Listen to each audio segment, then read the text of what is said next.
everybody? Welcome to Middays with Marks on 97.5. The Fanatic, as it is not a Victory Monday. It's over, Johnny. It's over Monday. We say good morning to Ray Dunn. Good morning, Raymond. It's a morning. How are you, Johnny? I mean, it's a bad morning for Ray. Not only did the Eagles lose, but the Packers crumbled. This was kind of worst case scenario football for me. This was probably the worst weekend I've had in a very long time. Yep. Certainly is, as we say good morning to Mr. Sean Brace. What's up, Sean? Anytime you're quoting First Blood at 10 a.m. on a Monday, I mean, I'm normally going to sign up for that. I would hit that it's over, Johnny, but last time I did that, something else came up on the board. So Nothing is over. I'm not going to do it. Yeah. It's over. Except for the Eagles season. When it's over. Last time, when was this with the Phillies? I was playing Sugar Ray the next day. Pretty good. That's when I fall in love again. It's over. So I'm going to do this, all right? I'm going to let you guys start because I want to hear what you guys have to say about all this, and then I'm going to go. Because I took the Eagles on the money line. Ray pumped me up enough to take the Eagles on the money line. So, Ray, you're not getting a birthday present anymore. That's okay, as long as your kids can eat. They can eat. They're fine. But I took the Eagles on the money line. Sean Brace, Eagles lose. Your thoughts? Well, it's funny that you're blaming Ray on that for pumping you up. I guess you missed my Saturday show. I did. Yeah, I was a little bit too, positive when it comes down to it. Shame on me. I guess you could say somewhat delusional because the numbers are the numbers. This offense was unable to put together 4 quarters all season long, and specifically over this last second half of the season, 19 seems to be the number. And if you're going to only score 19 points in a playoff game, I don't care how depleted that team is across the way. Bottom line is you're putting yourself up for a potential loss. And the Eagles finished with 19 points, and that's not good enough. And it was ugly at times in the second half, more of what we've seen. For me, big picture, obviously it starts and ends with the play calling. Like, to me, Dumb and Dumber, like Sirianni and Patullo are attached at the hip. I'm the dumbest coach in the world. Well, there may be an emergency surgery because Patullo is going to be, I mean, he's as good as gone. That's fine, and I don't expect Nick Sirianni to be gone, and I don't think it's out of the equation from Jeffrey Lurie's perspective either, but I would just say to that, we have been down this path before, and when the team comes up short, they do make changes. I also don't believe it's in Jeffrey Lurie's best interest to just continue to fire head coaches because you don't win a Super Bowl. Sure. But if they don't reach their potential, these are the questions that they'll have to answer. But to the big point, big picture is this. That was a winnable football game against a team that was desperate. And Shanahan coached his ass off. And he called the right plays at the right time. Yep. And there is plenty. And we're going to go over these next 4 hours and for the offseason and the weeks to come on who was the main culprit, the issue. But for me, John, there's plenty of slices of blame pie to go around. It starts with coaching. Of course, 70% of the loss is on coaching. Because they got their direct, to steal the line from the morning show, the scene of the crime, their fingerprints are all over it. Yeah, yep. But there is blame to go around. Jalen Hurts, and I'm a Jalen guy. Didn't play well. He came up small yesterday. Defense came up small in the fourth quarter. Defense came up small. No. Reed Blankenship, Quinyon Mitchell from the first part of the game, the first drive. Yep. Playoffs. If there's one thing I've taken away this whole weekend is if you don't play perfect, you're going home. Yeah, it was a wild card weekend for sure. Ray Dunn, good morning. Your thoughts? What a disgrace. I mean, we're looking at what this season was. That encapsulated perfectly what this season was. They were going to go down. They were going to go down that way. They had a lead at halftime. They scored 13 points in the first half. They scored 6 the rest of the way. And that's what this season's been. Oh, here we go. We've got the ball to start the second half, a 3-point lead. You score here, Link's going to be juiced. You're going to be up 10 points. Hell, even take a field goal there. You're up 6 points. People be feeling a little bit better about your chances. Instead, what? 3 and out. And Patullo, absolutely today. Sirianni, absolutely today. They deserve every bit of the daggers thrown their way. But there was execution across the board. Saquon with the drop on that third down. Cam Jurgens with the hold the next possession. Darius Cooper with the hold later on. Like, there were plays to be made, which means that coaching at least puts you in a position to succeed some of the time, and you didn't do the job. They didn't do it enough this season. They're obviously number one. But the players, this is a group that never played up to their expectations, and part of that lies right at the feet of every single one of those guys on the 53-man roster. And I'm just going to say, we've gone 5 minutes without saying his name. Good Lord, A.J. Brown. If that's the way his Eagles career ends, what a sad, sad way to go out. And his Eagles career is over. He will not play another down as a Philadelphia Eagle. I think that's pretty clear. But the Eagles had all season long to figure it out. They had all season long to figure out the offense. Nick Sirianni had all season long to figure out the offense. Kevin Patullo had all season long to figure out calling plays, to figure out how to put Jalen Hurts in the best position, to figure it out, man. And they couldn't. And honestly, nobody should be surprised today. Nobody should be surprised. I had hoped they could figure it out enough, but no one should be surprised. We should have expected it. What we weren't expecting was the defense was going to give up 13 points in the fourth quarter because we thought the Eagles' defense was going to be able to carry the team, and then the offense would figure it out for one game. Jalen Hurts would be dual-threat quarterback, running the ball, throwing the ball, going around and doing this and doing that. 6 points in the second half, drives that started. Talk about field position. Mm-hmm. Drives that started from their own 48, from the Niners' 46, from their own 35, 38, 35, and 6 points. And not a great game for the defense. 13 fourth quarter points, 2 long touchdown drives, and they couldn't get pressure on Purdy pretty much all day. And Shanahan, you had said it, Sean, called the right play at the right time. They did what they needed to do to win. If they don't make any of those plays, they probably don't win the game. The wide receiver throw to McCaffrey, thing of beauty, executed perfectly. They needed it at that point. Boom. Meanwhile, you look at the Eagles' offense. Let's just hand it off to Saquon Barkley so he gets blown up in the backfield again. And no, let's call the same passing concept route every single time. No creativity, no balls. This offense has no balls. It hasn't all year, and it hasn't today. They come into the game and say, damn it, we're the defending Super Bowl champions. And you know what? We might need to get a little creative, and we may need to run a trick play, and we need to do this, and we may need to do that. They didn't do anything. They went out with their tails between their legs. A.J. Brown, big drops. Forget about whatever the hell happened at the sideline where Sirianni's going to come running down like a raging lunatic, and they're screaming at each other on the sideline during a game. But, just not good enough. Overall, not good enough. And also this, all right, because the play calling is a big deal and a big part of this. Sure. This, and maybe it wouldn't have mattered. Nick Sirianni calling a timeout, essentially making that fourth down play their final offensive play of the game. So, because he wanted a snapshot of what the defense was going to do. Holmes, if you don't get a first down, the game's over. That timeout that you just took essentially made that the last play of the game if you don't convert. So if the clock's running down and you have to take a timeout because you're not ready to go, okay. Intentionally taking a timeout so you could get a look at what the defense was going to show you, if you don't convert that, you still have a chance. And you know what? They probably don't win anyway. Sure. But it's just the overall mentality. That's an idiotic decision. Yep. That's a poor decision. Get to the line, have the play that you want to call. If it works, it works. If it doesn't, it doesn't. You have to be looking ahead a couple of plays. It's third down. If this doesn't work, you already need to know what you're calling on fourth down. On third down, get 5 yards so you set up a fourth down. On second down, get 4 or 5 yards. Maybe run a draw play. Maybe run a designed run by Jalen Hurts. Do something they're not expecting. There are so many different reasons why the Eagles lost this game. First and foremost, the coaching. Yeah. Jalen Hurts wasn't good yesterday. A.J. Brown wasn't good yesterday. The defense came up small yesterday.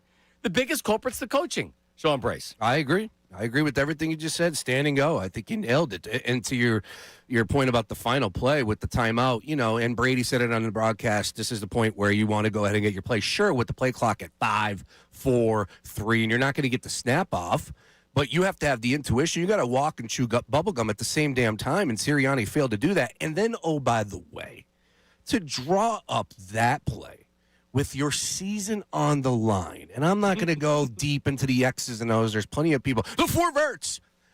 we have seen what the 49ers have put on tape over the past couple weeks. It's not something that they were doing out of nowhere. They're not rushing the quarterback. They're not getting after the quarterback. The defense has been playing well over the past few weeks, no doubt about it, but they have not been able to get to the quarterback and sack him. They've been dropping a lot of defensive backs over the course of these past few weeks that they've had a lot of success.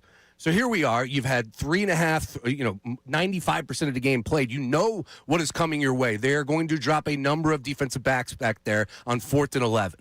And then to run that play with essentially 3 guys going deep and Dallas Goedert over the middle and Jalen Hurts throwing into triple coverage. It's a perfect way to end the season. Such a symbolic way to put a cap on the 2025-26 season of the Philadelphia Eagles.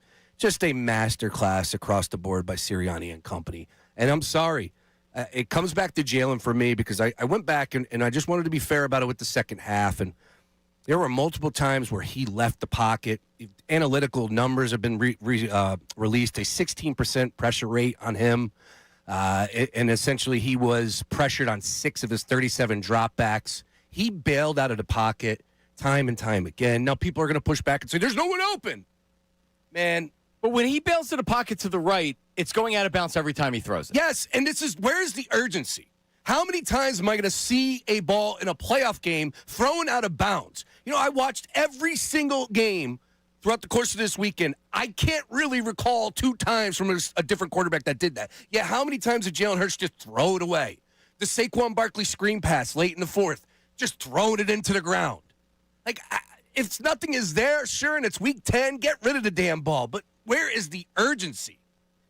All right, well, here's the phone number for the text line and the phone line, 610-632-0975. John Marks, Middays with Mark, Sean Brace, Ray Dunn, 610-632-0975. Adam Schefter, moments ago, I believe, Ray Dunn had said that there's going to be offensive changes or changes on the offense. I don't think he tweeted that out. That must have been something that was said on one of the ESPN shows.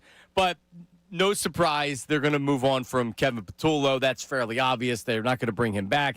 They gave him every opportunity. So let me also say this, all right? Howie Roseman, okay? I don't blame Howie Roseman for allowing his Super Bowl winning coach to make an offensive coordinator hire. Even though it blew up in his face with Brian Johnson, all right, you win a Super Bowl, You say Kevin Patullo's been on our staff. He's been a big part of why we're having success. I want him. I want to elevate him. And you like doing that because he's a guy that worked hard that's getting promoted to offensive coordinator. But it better work, all right? And it didn't. And Howie Roseman and Jeffrey Lurie had the opportunity. 6 weeks to go in the season, 4 weeks to go in the season, 8 weeks to go in the season. Did anybody believe that Kevin Patullo was going to figure things out, that the Eagles' offense was going to figure things out? We knew Nick Sirianni wasn't coming in to start calling plays and to rescue the offense. They had an opportunity to do something, which would have been to get rid of the offensive coordinator or demote him and bring in anybody else in to call plays. They elected not to do that, and it cost them. Because the same thing you saw in that wild card loss yesterday to the 49ers was the same thing that we saw over and over and over and over again during the regular season. Here are the drives in the second half. 3 plays, 7 yards punt. After they got one of the Quinyon Mitchell interceptions. Yep. 4 plays, minus 4 yards, punt. Then there was a 10-play, 23-yard field goal. Again, they had field position all day long. They weren't backed up inside their 10 or their 20. Not all day they were. 3 plays, minus 3 yards, punt. 9 plays, 47 yards, field goal. And then the 10-play, 44-yard drive on downs. They had the ball with 1:31 left at the 20-yard line. And a touchdown wins it. And they went nowhere. The play calling was atrocious. The Niners essentially were daring them. The Niners weren't taking timeouts. No, yeah. The Niners were saying, you're going to have to score a touchdown. We don't believe that you can. And the Eagles were taking their time, which was fine.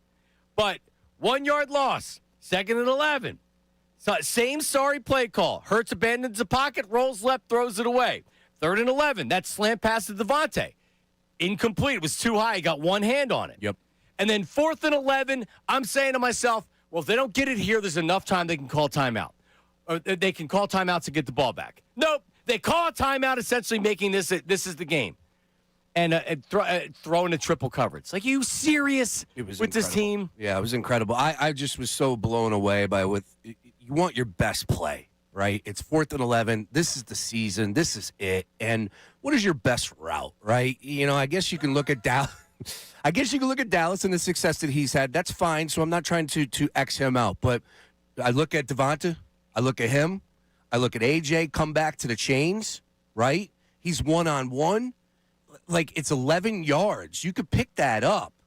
And just to throw in the triple coverage and that type of play call as the game comes to a close, it's just so frustrating. But it was on point. It really was for this brand, for this team all season long. That second down play, the 1 yard loss on first down, Hurts actually saw something and went to dart and run. And there was a shoestring tackle by one of the Niners defenders. Otherwise, he gets 5, maybe 10 yards on that. Agreed. But he got him. That second down play where you're 2nd and 11, that's where I'm trying to get 4 or 5 yards. I'm trying to set up 3rd and short because you're going forward on 4th down. Because now you're sitting there 4th and 11. Penalties all day long, holding penalties in big spots. They did this all season. Yeah, the penalties were ridiculous. Reed on the pass interference, and, of course, offensively, Jalen picks up the first down on the draw. I think this is third quarter. And he picks up the first down, gets it going, and then Juergens get called for the hold. Like, what are we doing right now? Darius Cooper had a big hold as well. Then negated a relatively long game. All right, let's take some phone calls here. Let's go to Christian in Wilmington, Delaware. Christian, good morning. How are you? I'm hanging in there. I wanted to touch a little bit about last night during the McCaffrey game-winning touchdown. I think it was the game-winning touchdown that we have Nakobe Dean playing injured, covering him one-on-one in the end zone. That was a little shocking to me.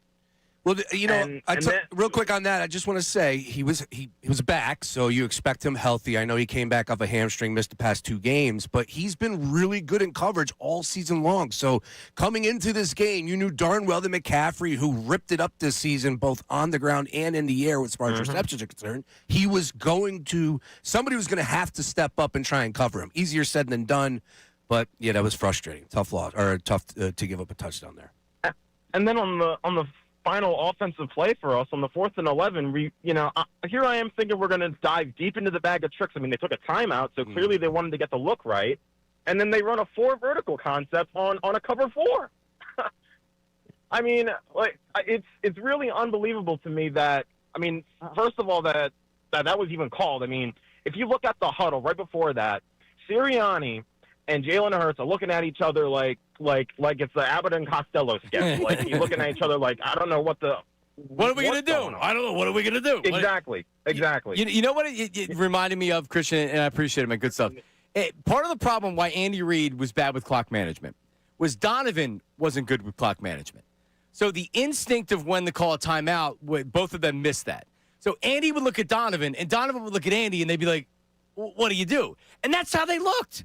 Nick didn't know what to call. Like, literally, they didn't know what to do. That's the play that they called. Not only did they call that play, they took a timeout to call the play. Took a timeout. It's almost unbelievable. Really is. No, so I'm not doing a good enough job. Yeah, I want to touch on this from the start because I know we're going to get people that say it, and I had friends of me texting me this last night.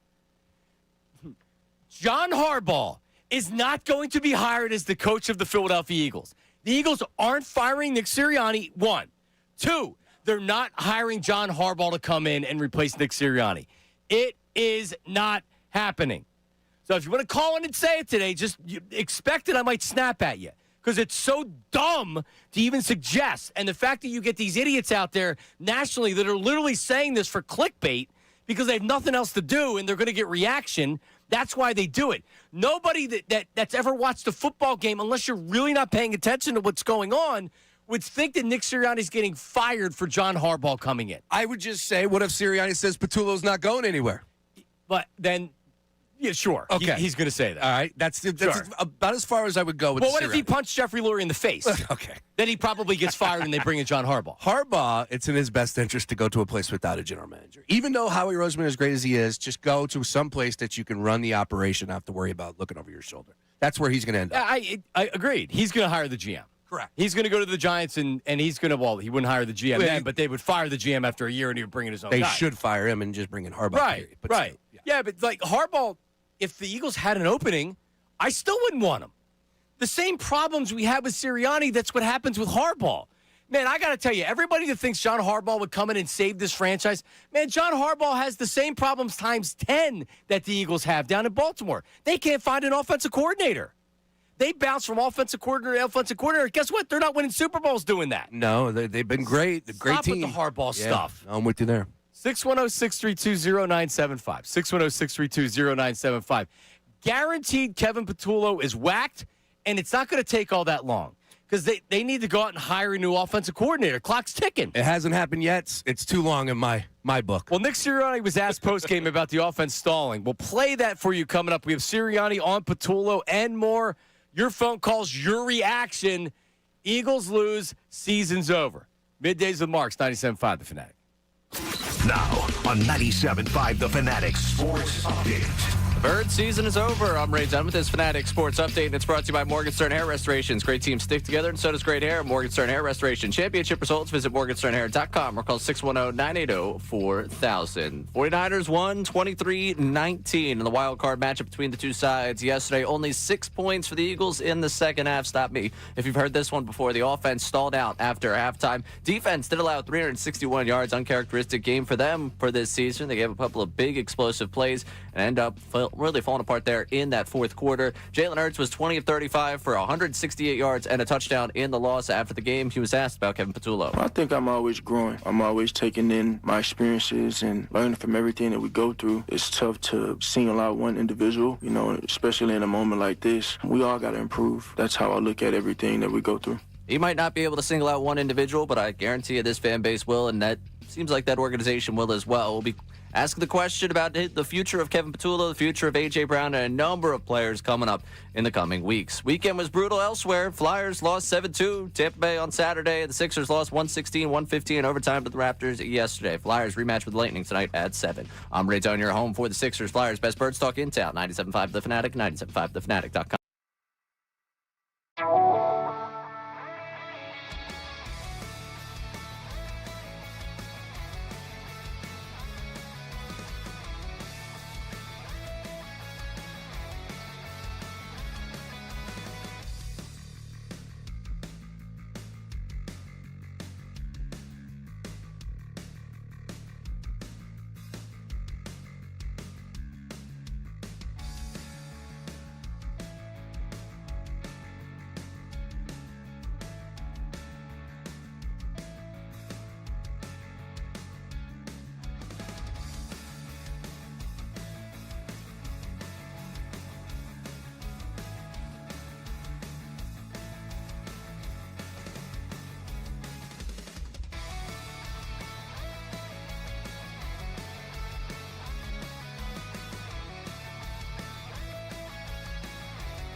did this team, I watched every game, I watched every play, I watched every minute, every quarter, every week.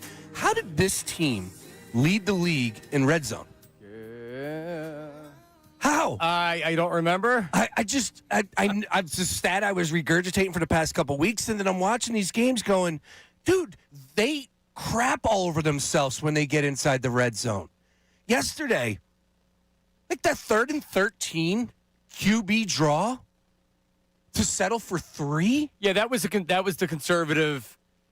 We don't care. We're going to kick the field goal. We're going for points. And again, don't just focus on the 3rd and 13. Focus on the 1st, 2nd, and then 3rd combined. Right. But to say, okay, we're just going to be okay with a field goal here. Well, no, they're all fed. How they call plays is they have a hat, and whatever they pick out of the hat is a piece of paper, and that's what they're calling. There's no rhyme or reason to anything. You're not setting anything up. You literally have the game by the balls. It's not going to be easy to score from the 20-yard line with 131 yet. You have the momentum. You have them on their heels, but now it's tougher. Like you had said, best red zone team in football. I think a lot of those red zones were inside the 5. Goddard yesterday that was a good play call to Goddard. Goddard's been great in the red zone this year. And they've been good. Kevin Patullo's biggest strength is using Goddard with these gimmicky plays in the red zone. But they were great with doing that. But the 20-yard line, man, and it's just like, all right, we'll just go out and we're going to call it, just go out and then we'll throw it. It's like, well, no. And then in the second half, they had good success running the football in the first half. The second half, how many times does Saquon Barkley get blown up in the backfield for no gain, -1, -2 yards? It was like, what do you do at that point? Because the ends were crashing. Ray, the ends were crashing down on Saquon Barkley. What would you do knowing that? Probably not keep running it up the gut the way they were. I'm not a genius here, but that's the way I would stop doing it. Or have Jalen Hurts keep it and go right around that end. That prevents them from crashing down, but because they wouldn't do designed runs like that, they didn't have to worry about it. They were lining up under center. Tank Bigsby got a little bit of run. They were using Tank. I was cheering like, yeah, man, he's getting his carries. It just disappears. And then that 4th carry, he ran to the outside, which is not his game, and he got stopped for the loss, and then that was the end of Tank. But I was happy to see that he was in there, although I thought that there could have been a little bit more creativity on the offense where you had Saquon getting some success on 1st down, picking up chunks it's 2nd and 2, then go to Tank. All year. Then run the Tank up the middle. Just keep it going. Something. A.J. Brown, I just mentioned Dallas Goedert. I would sign Dallas Goedert to a contract extension right now, and I would trade A.J. Brown for a 2nd-round draft pick. It's hard to argue. Won't see him no more. It's hard to argue. Is anybody going to say don't trade A.J. Brown? I mean, isn't it clear that there's a chemistry issue that A.J. Brown, and I like A.J. Brown a lot. Sure. I do. I like A.J. Brown a lot. I like his talents. But doesn't it feel like when something goes wrong in a game, he just disappears because I'm not going to say he consciously stops trying, but he's just like not into it. He's indifferent. 2 parts. I would just say number 1 for me is the clear contrast between him and Devonta Smith. Devonta's signature catch, signature move is going up and grabbing it, coming down and crashing it, getting blasted like your crash test dummy. AJ it just does not do that, right? And then number 2 is for me, what we know already that's out there.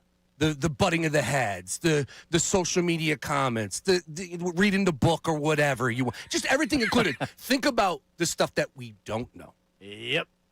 A.J. Brown, I am signing off on that right now. Dude, you need to go somewhere else. Be happy. Trade him to the Browns. Go play for Cleveland. Patriots. Whatever. I don't care. I don't have any ill will towards AJ. He will end up with the Patriots. You're right. It was a great run. They won a Super Bowl. They went to another Super Bowl. It was a great run, and I like AJ. Goodbye. And here, Ray, here's probably the biggest reason. It's up there with the whole chemistry thing. How many balls can you drop in big spots this year?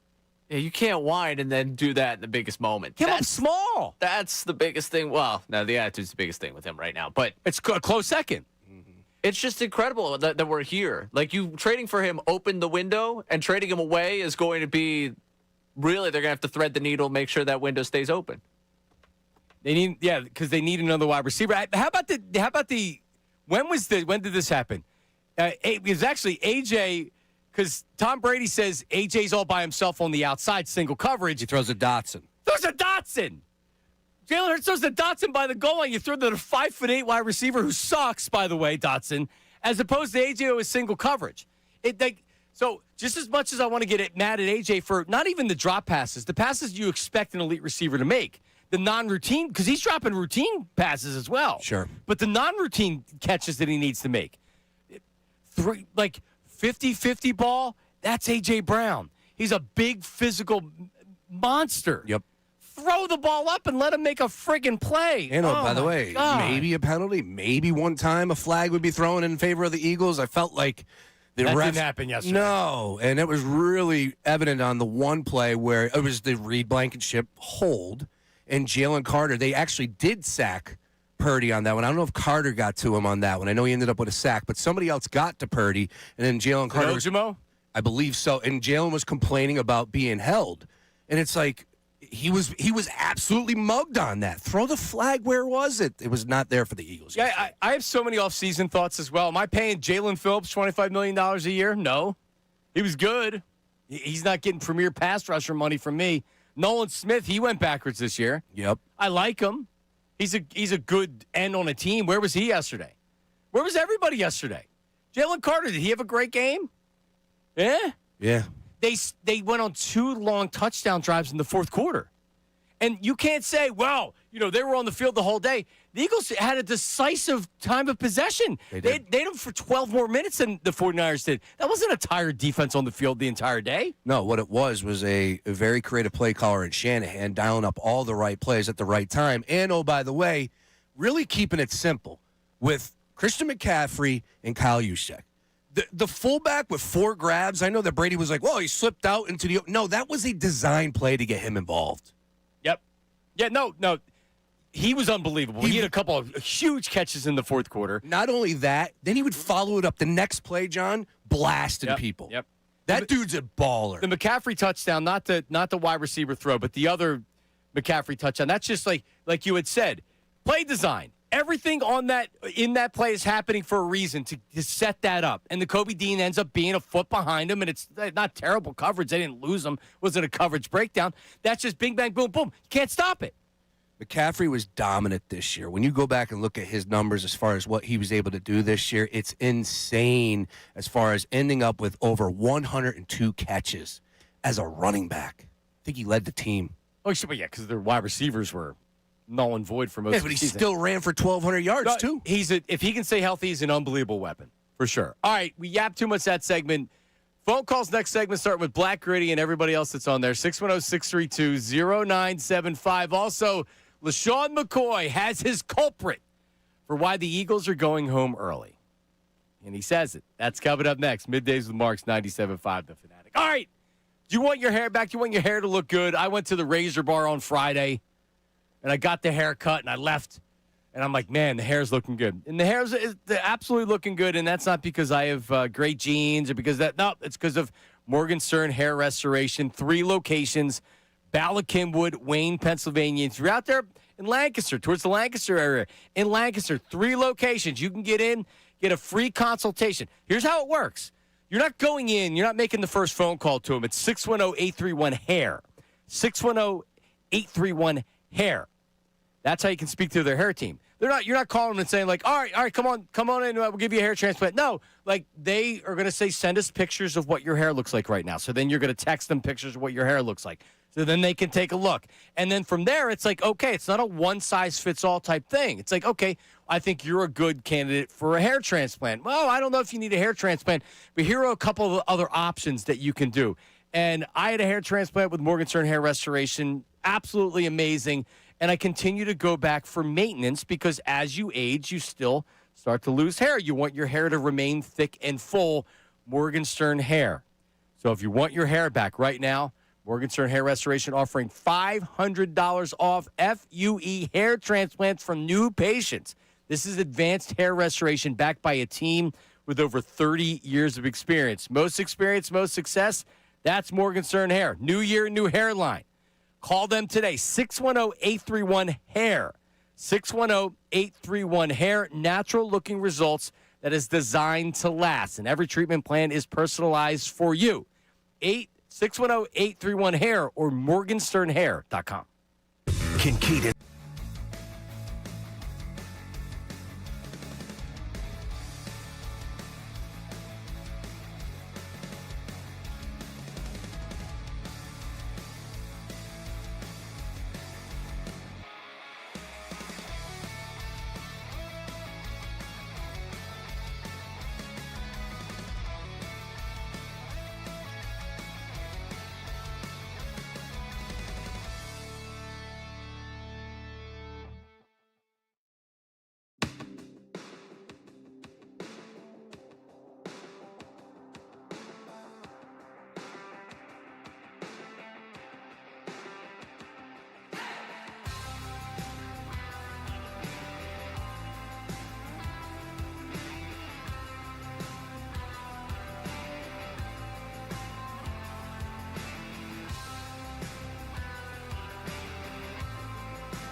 Brace, Ray Dunn, and remember, wherever you get your podcast, Sean Brace, Yes. Walgreens, Dwayne Reedy, CVS. Which my mom called the drugstore the other day. But she said, I got to go to the drugstore to pick up some. Pick up some drugs? She meant CVS. I mean, with all love and respect, my mom, God bless her heart, but I go, Ma, it's CVS. Yeah, I don't use it. I don't call it the drugstore, but that's an older school thing. Yeah. Anyway, wherever you get your podcasts, search Middays with Marks. We break it down by hour. You can go within the hour, and we give you an idea of what we're doing in that hour. You can fish around. That's what I like to do with the shows that I like. Just make sure you give us a nice, spiffy 5-star review. Only 5-star reviews are allowed. That's right. And listen to our podcast. That's the audio. The video is available on YouTube.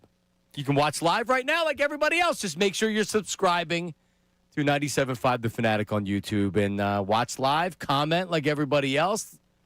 I just joined the chat. A lot of people checking in, Johnny. A lot of people viewing right now. Yeah, I should say good morning. I'm on there, but Hello. I haven't said good morning. Hello, everybody. Just yet. They like my green shirt. Hello. Yes, you're wearing a Grateful Dead green shirt, which we'll talk about in a little bit because there's some guy. This weekend was just about as bad as it gets. Yeah. Yeah. Agreed. Yeah. All right. So let's play Shady, and then we'll get to some phone calls here. LaShawn McCoy, where was this? Was this last night after the game he did this? It was in the speakeasy, man. Oh, God. We're headed after the game. How could I have missed that? All right. Here's Is that their tagline? That's pretty good. Well, that's just what Ray said. I think that was just a tagline. All I right. gave them. Yeah, you should send that to That him. was quick. I That haven't was good. watched, so Yeah. if they want it, they could take it. All right. So, question: How many people have actually sat down and watched this, Sean? I would assume it's doing okay. I mean, I don't think they're. You know why? Because they're on at the right time. They're one of the very few shows that are live following these games. Are they really? Yes. Well, They're smart. immediately following all primetime action, yeah. All right. Well, here's Shady talking about the Eagles. Jalen Hurts. I don't know how to be honest, man. Like, Jalen Hurts, I need you to be special. Make plays. You know, and then, like, I did a lot of digging, man. And I won't throw them under the bus here, but I know some people, right? And the Yeah, problem hold on, is stop real fast. I won't throw him under the bus, but let me throw him under the bus. Yeah. All right, go ahead. we can't do different exotic looks, different formations, different motions, because I'm hearing that he can't really do it. Yeah, this is the furthest thing from breaking news. It's just the fact that he's saying it. How many years have we been talking about this? You said it a couple weeks ago, if I'm not mistaken. Something Yeah, along those lines. I don't like saying it because then there's the what are you saying? Well, like here's the offense that they run. No matter what offensive coordinator they bring in, they're not bringing in their offense. They're calling plays for the Jalen Hurts offense. It's a college offense. This isn't a pro offense. Their concept. When people complain about the concepts, what I hear a lot of people say is that the reason why they run these concepts is because this is what puts Jalen Hurts in the best position to win. And it's hard to rip him. He's a Super Bowl MVP that's outplayed Pat Mahomes twice. Yeah, that's part of the process or the formula to win, and it has been successful. They won the division again this year, won plenty of games. But I'm sorry, when you have to be special, to Shady's original point or opening statement, you need him to be special. I'm sorry, 20 of 35, 168, that lacks, but that's probably around the average mark for Jalen this year. That's probably his average box score. If I was to go down the list, I mean, sure, he's had some good games, but mostly it's under 200. All right, my suspect list for the Eagles: Sirianni 1, Patullo 2, Hurts 3. Cosign. He's the quarterback. Cosign. Makes $50 million a year. Didn't make enough plays yesterday. I get it. Yeah, I mean, we can argue about how much the play calling sucks because him as a quarterback. Fine, whatever. Patullo sucks. Sirianni ultimately is responsible for it. Jalen Hurts didn't play great yesterday. Sorry, he didn't make, what plays did he make? He's got legs. Make some plays. Do something. I don't know. Cosign. No, I'm with you. And just quickly on that, it's just you have to. This is the playoffs. It's do or die. Can I get a little, just urgency behind it and throwing the ball three rows into the stands, and then of course spiking it when the play isn't there on the screen pass. It's just this is a playoff game, Jalen. Yeah, Black Gritty from BlackGritty.com joins us. Good morning, Black Gritty. Bad morning, not a good morning at all. So Black Gritty was posting Instagram videos at like 6 a.m. That's not because he got up early to do it. It's because he's been awake since probably last Thursday. Nice. What's up, Black Gritty? Yeah, I can't sleep with this. You know what I mean? So I'll let you guys bash on Jalen. Jalen played poorly. I get it. Shoestring tackle. You run for 15 yards. You get called back for holding because you're the most penalized team in the league because of coaching. So I'm just going to stick on coaching. Nick Sirianni is a moron. He doesn't do anything. I'm going to step in and help the offense. You called a timeout, and you're talking about Jalen Hurts throwing into triple coverage. Well, go pick up a video game of Madden from any child, call a vert, throw it 30 yards down the field, and no matter who you throw it to, by the time the ball gets there, because they're all in the same area, they're all going to be triple covered. So if you throw it to the right or the left, the safety over the top is going to be able to get there. The linebacker underneath is going to be able to get there because they're playing quarters, and you ran 3 sticks. So I don't care about anything other than Kel Patullo being fired. And again, you want Harbaugh. I'm going to trade cheerleader for cheerleader. What does Nick do? You ran down the sideline and chased that child, A.J. Brown, screaming at him because you're a child. You're in the hallways. Look at that. And A.J.'s looking at you like, grow up, bro. So I got a child chastising Carter for spitting, for getting penalties. You can't even manage the team. So what does Nick Sirianni do besides cheerlead? So no, I don't want Harbaugh. I don't want a cheerleader for a cheerleader. I want McDonald's. Give me an offensive mind that's not going to get poached after Jalen Hurts goes to a Super Bowl. Because, yes, maybe he's mediocre, but he's no worse or better than Brock Purdy, can get you to a Super Bowl and can get you a victory if you have competent coaching behind him. And that's where I'm at with it. A.J. Brown, you got to go. You were alligator in the ball, and then you couldn't make those catches after you've been talking, and then you walked out there like a punk, scared puppy, not being able to answer those questions. Smitty did it. Everybody else did it, but you're not a grown man, and you don't deserve to be here. Bye. There Bad it is. day, Johnny Marks. All right, Bad Black day. Rating. We'll talk to you, man. Yeah, and AJ left without answering questions. Didn't like that. Nope. Not the first or the second time he did it this year. Step up to the mic. Yeah, it's time. It's time. It's time to move on. I agree. I said, Ray, we were talking about this a couple weeks ago, and people were all mad because it's like, what are you talking about this for now? They're playing with. I was essentially saying, like, all right, let's look ahead to the offseason. And it was coming off. It was actually Nakobe Dean was playing his ass off. Then he got hurt, but it was Dallas Goedert. It's like you can't have $230 million wide receivers. They don't have a tight end in waiting. They don't have a guy like Dallas Goedert was ready when they got rid of Ertz. It's because Goddard was ready to slide in. Dallas Goedert had his best season as a pro. You imagine this team without Dallas Goedert this past season? No, absolutely not. He was incredible. I think he led all tight ends this year with touchdowns, let alone what he did with the Philadelphia Eagles and their franchise record. He was incredible, and especially inside that red zone. It felt like the only time that we pulled out the creative card, is to get Dallas Goedert the ball inside the 5-yard line. Yep. Ray, we have a lot of Jalen Hurts truthers out there. I'm sure in the chat and everywhere else, people are screaming at their radio or their YouTube saying, what are you talking about? How can you blame Jalen Hurts? I always blame the quarterback when he doesn't play great. And when he goes in the Super Bowl and he has the games that he has in the Super Bowl, that's ultimately the trump card. And I always say it. The dude played his ass off. He outplayed Pat Mahomes twice. He didn't outplay Brock Purdy yesterday, period. No. I mean, there's a fair questioning of if he had, because I saw a lot of people saying if Purdy had the weapons that Hurts had, what does Purdy do?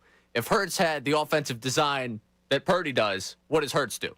Like, it's fair to say that the coaching failed him, but he did not do. We talked about it last week about being Superman. I mean, the morning show did 4 hours on it, and I thought it was a really good conversation of, like, does he have to be Superman? As it turned out, he had to be Superman. Was he Superman? No. So you didn't get the job done. You didn't win the football game. And he did throw into triple coverage. Like, there's nothing there. Yeah, all right. The middle of the field, though, is not the place to throw that ball. I get it. Maybe you don't think AJ's going to fight for it. You got Devontae on the other side. Like, that wasn't the place to go with that football. Coaching can fail you, and you can also not do enough to win that football game. He didn't do enough to win that football game. We also haven't seen yet, a lot of times what happens is the afternoon, the day after, when you get the people start looking like, oh, look at this play. Wide receiver 22. wide open. Yeah. Look at this play. There was wide plenty of that. wide open. Yeah, I'll be curious to see how much there was. There was plenty of that. Look, I don't have the all 22, but I went back and watched the whole second half this morning. I did too. And there were plays to be made, and it's just, John, it's playoff time, man. We can't say all season long that he rises to the occasion, and then we experienced that yesterday. All right. More reaction coming up. 610-632-0975. Adam Schefter saying that the Eagles likely to move on from Kevin Patullo. Duh. What did Nick Sirianni say after the game about Patullo and after the game about the offensive stalling? We have that for you coming up next. Middays with Marks, 97.5 The Fanatic. Now on 97.5 The Fanatic Sports Update. Just like that, it's over. I'm Ray Dunn with this Fanatic Sports Update. The Eagles falling to the 49ers 23-19 in the NFC wildcard round yesterday. The Eagles led at half. They had 13 points at half. And stop me if you've heard this one before. In the second half, the offense stalled, only scoring 6 points. The interesting part of this one is the defense and how they were a culprit in all of this. 13 fourth-quarter points for the 49ers, allowing 361 yards, some explosive plays. Jalen Hurts, 20 for 35 with 168 yards and a touchdown in the game. After the game, he was asked about offensive coordinator Kevin Patullo. I think I'm always growing. I'm always taking in my experiences and learning from everything that we go through. It's tough to single out one individual, especially in a moment like this. We all got to improve. That's how I look at everything that we go through.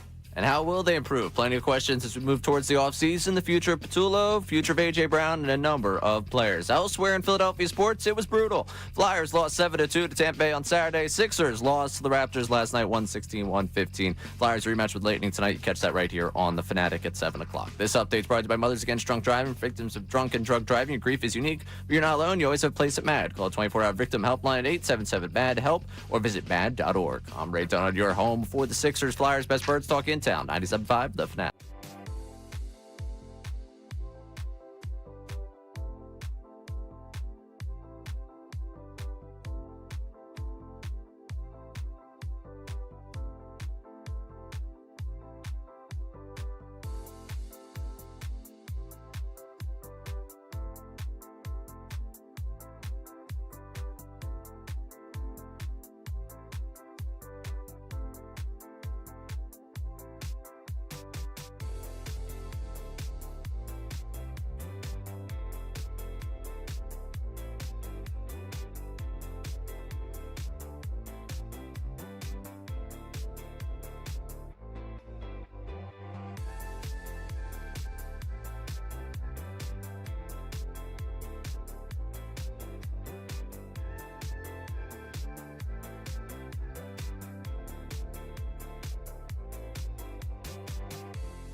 He was more in the rhythm side of things. Jerry was in the solo, but he carried the baton and he started Dead and Company, which really just took on its new life. And he was 78. I didn't know he had cancer. I don't think anybody knew. But Johnny, he's everywhere. It's everywhere. And by the way, the fact he was from San Francisco, a 49er fan, and the Eagles played him yesterday was not a good vibe at all. But it was not. He was actually on the station out there in the Hagian program directs. He was on there as a guest. Come on. He had a big Niner fan. Nahagian had Bob Weir's number. I'm gonna lose my mind. Yeah, look at. I don't know when it might not have been. Of course, Nahagian had Bob Weir's number. Of course he did. Because he can get it. I don't know when it was. They put after he died, they put the video out, kind of in tribute of him. I'll have to check it out. Yeah, it was Saturday, and it was shocking, and it crushed everything, and it ruined everything as a selfish take. But the music lives on, man. And for all the people that aren't Deadheads, that are Grateful Dead fans, I get it. That's fine. But this isn't for you. The music is in a great place. And there was an interview where he said he wanted it to continue, and it will. And you got a guy by John Mayer who's, a big part of the future. And Sturgill Simpson is going to be, in my opinion, taking over for Bob. And the music will live on, man. I know that he put a lot of smile on people's faces. Dude, it was crushing. I cried multiple times Saturday night and woke up crying sobbing on Sunday morning. Were you sobbing? I sobbed Sunday morning listening to Morning Dew. Oh my God. Ray, were you okay? Did you manage to? I managed to be all right in this one. I actually feel bad that I played any Grateful Dead now because I'm worried that the waterworks are going to come out for the you. music lives on, man. You get past it, you know. Sean's an emotional guy. That's part of the grieving process. By the way, I am as well. I cry a lot. Not even being sarcastic. When's the last time you cried? Yesterday. No, Clock struck 0. Not yet. No. I did not either. No, see, I am angered. But you know what? Like, all right. So let me say this. And by the way, they interviewed Bob Weir before the Super Bowl in 2024. Wow. I just looked it up right Pretty cool. So yesterday, if you're doing on the pain scale of a loss, yesterday pretty far down for me on the scale of pain. Really? Yeah, like, you know, I was in person watching them, the Bucks lose in 2002. Yep. You know, like, I was surprised they lost yesterday. Nobody should have been surprised they lost yesterday, honestly. Like, does that make sense? I was surprised they lost the game because I thought they were going to win the game. No one should be surprised they lost the game based on how they played the season. I was delusional.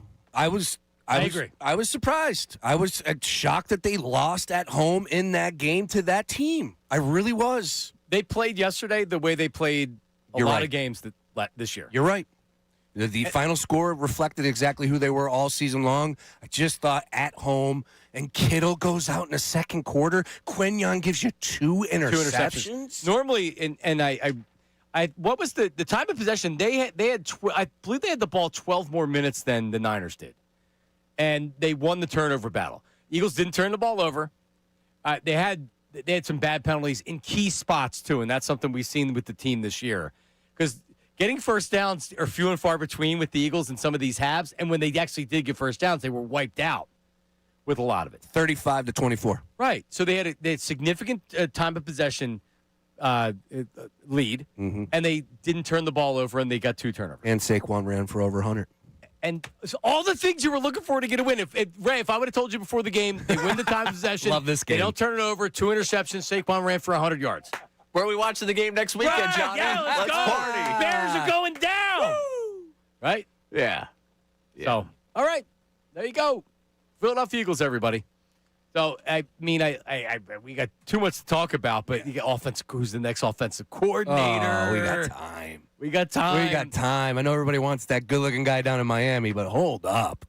The body's not even cold yet. He might get a head coach. You think? You might. Why? He's interviewing with Cleveland. Interesting. They might be dumb enough to do it. They are. I wouldn't hire him. Especially Cleveland. No. But apparently there's more than a couple teams. He did make the playoffs down there. I just think that. But the teams fold when it comes to physical play, though. I just think the players roll their eyes at him. He's wearing the capri pants or whatever the hell he's wearing on the sideline. He's hitting the vape pen on the sideline. Yeah. He's quirky. He's intelligent. Like, as far as being an offensive mind, he makes a lot of sense coming in here being the offensive coordinator.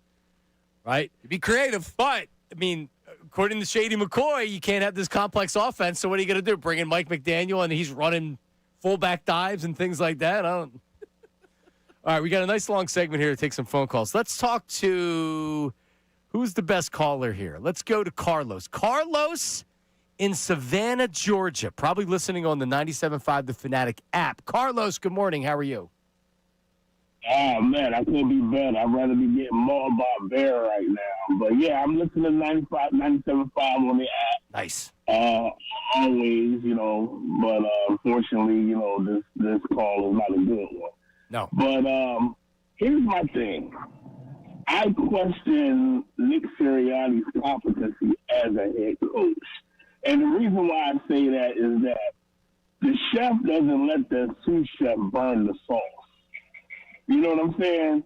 The pilot doesn't let the co-pilot make that thing crash and burn. You know what I'm saying? So I question his competency not only as a head coach, but as a leader. At some point in time, he should have taken those reins and ran with it. You know what I mean? As well as Jalen Hurts, too. Call them audibles in the huddle. Yeah, David, you almost have to, or Carlos, you almost have to treat him like he's a defensive head coach, to where he really can't have that much input on offense, because that's what he gives you. even though he's an offensive head coach. And frankly, and it bothered me with the AJ stuff because he's running down the sideline like a lunatic and then screaming and yelling.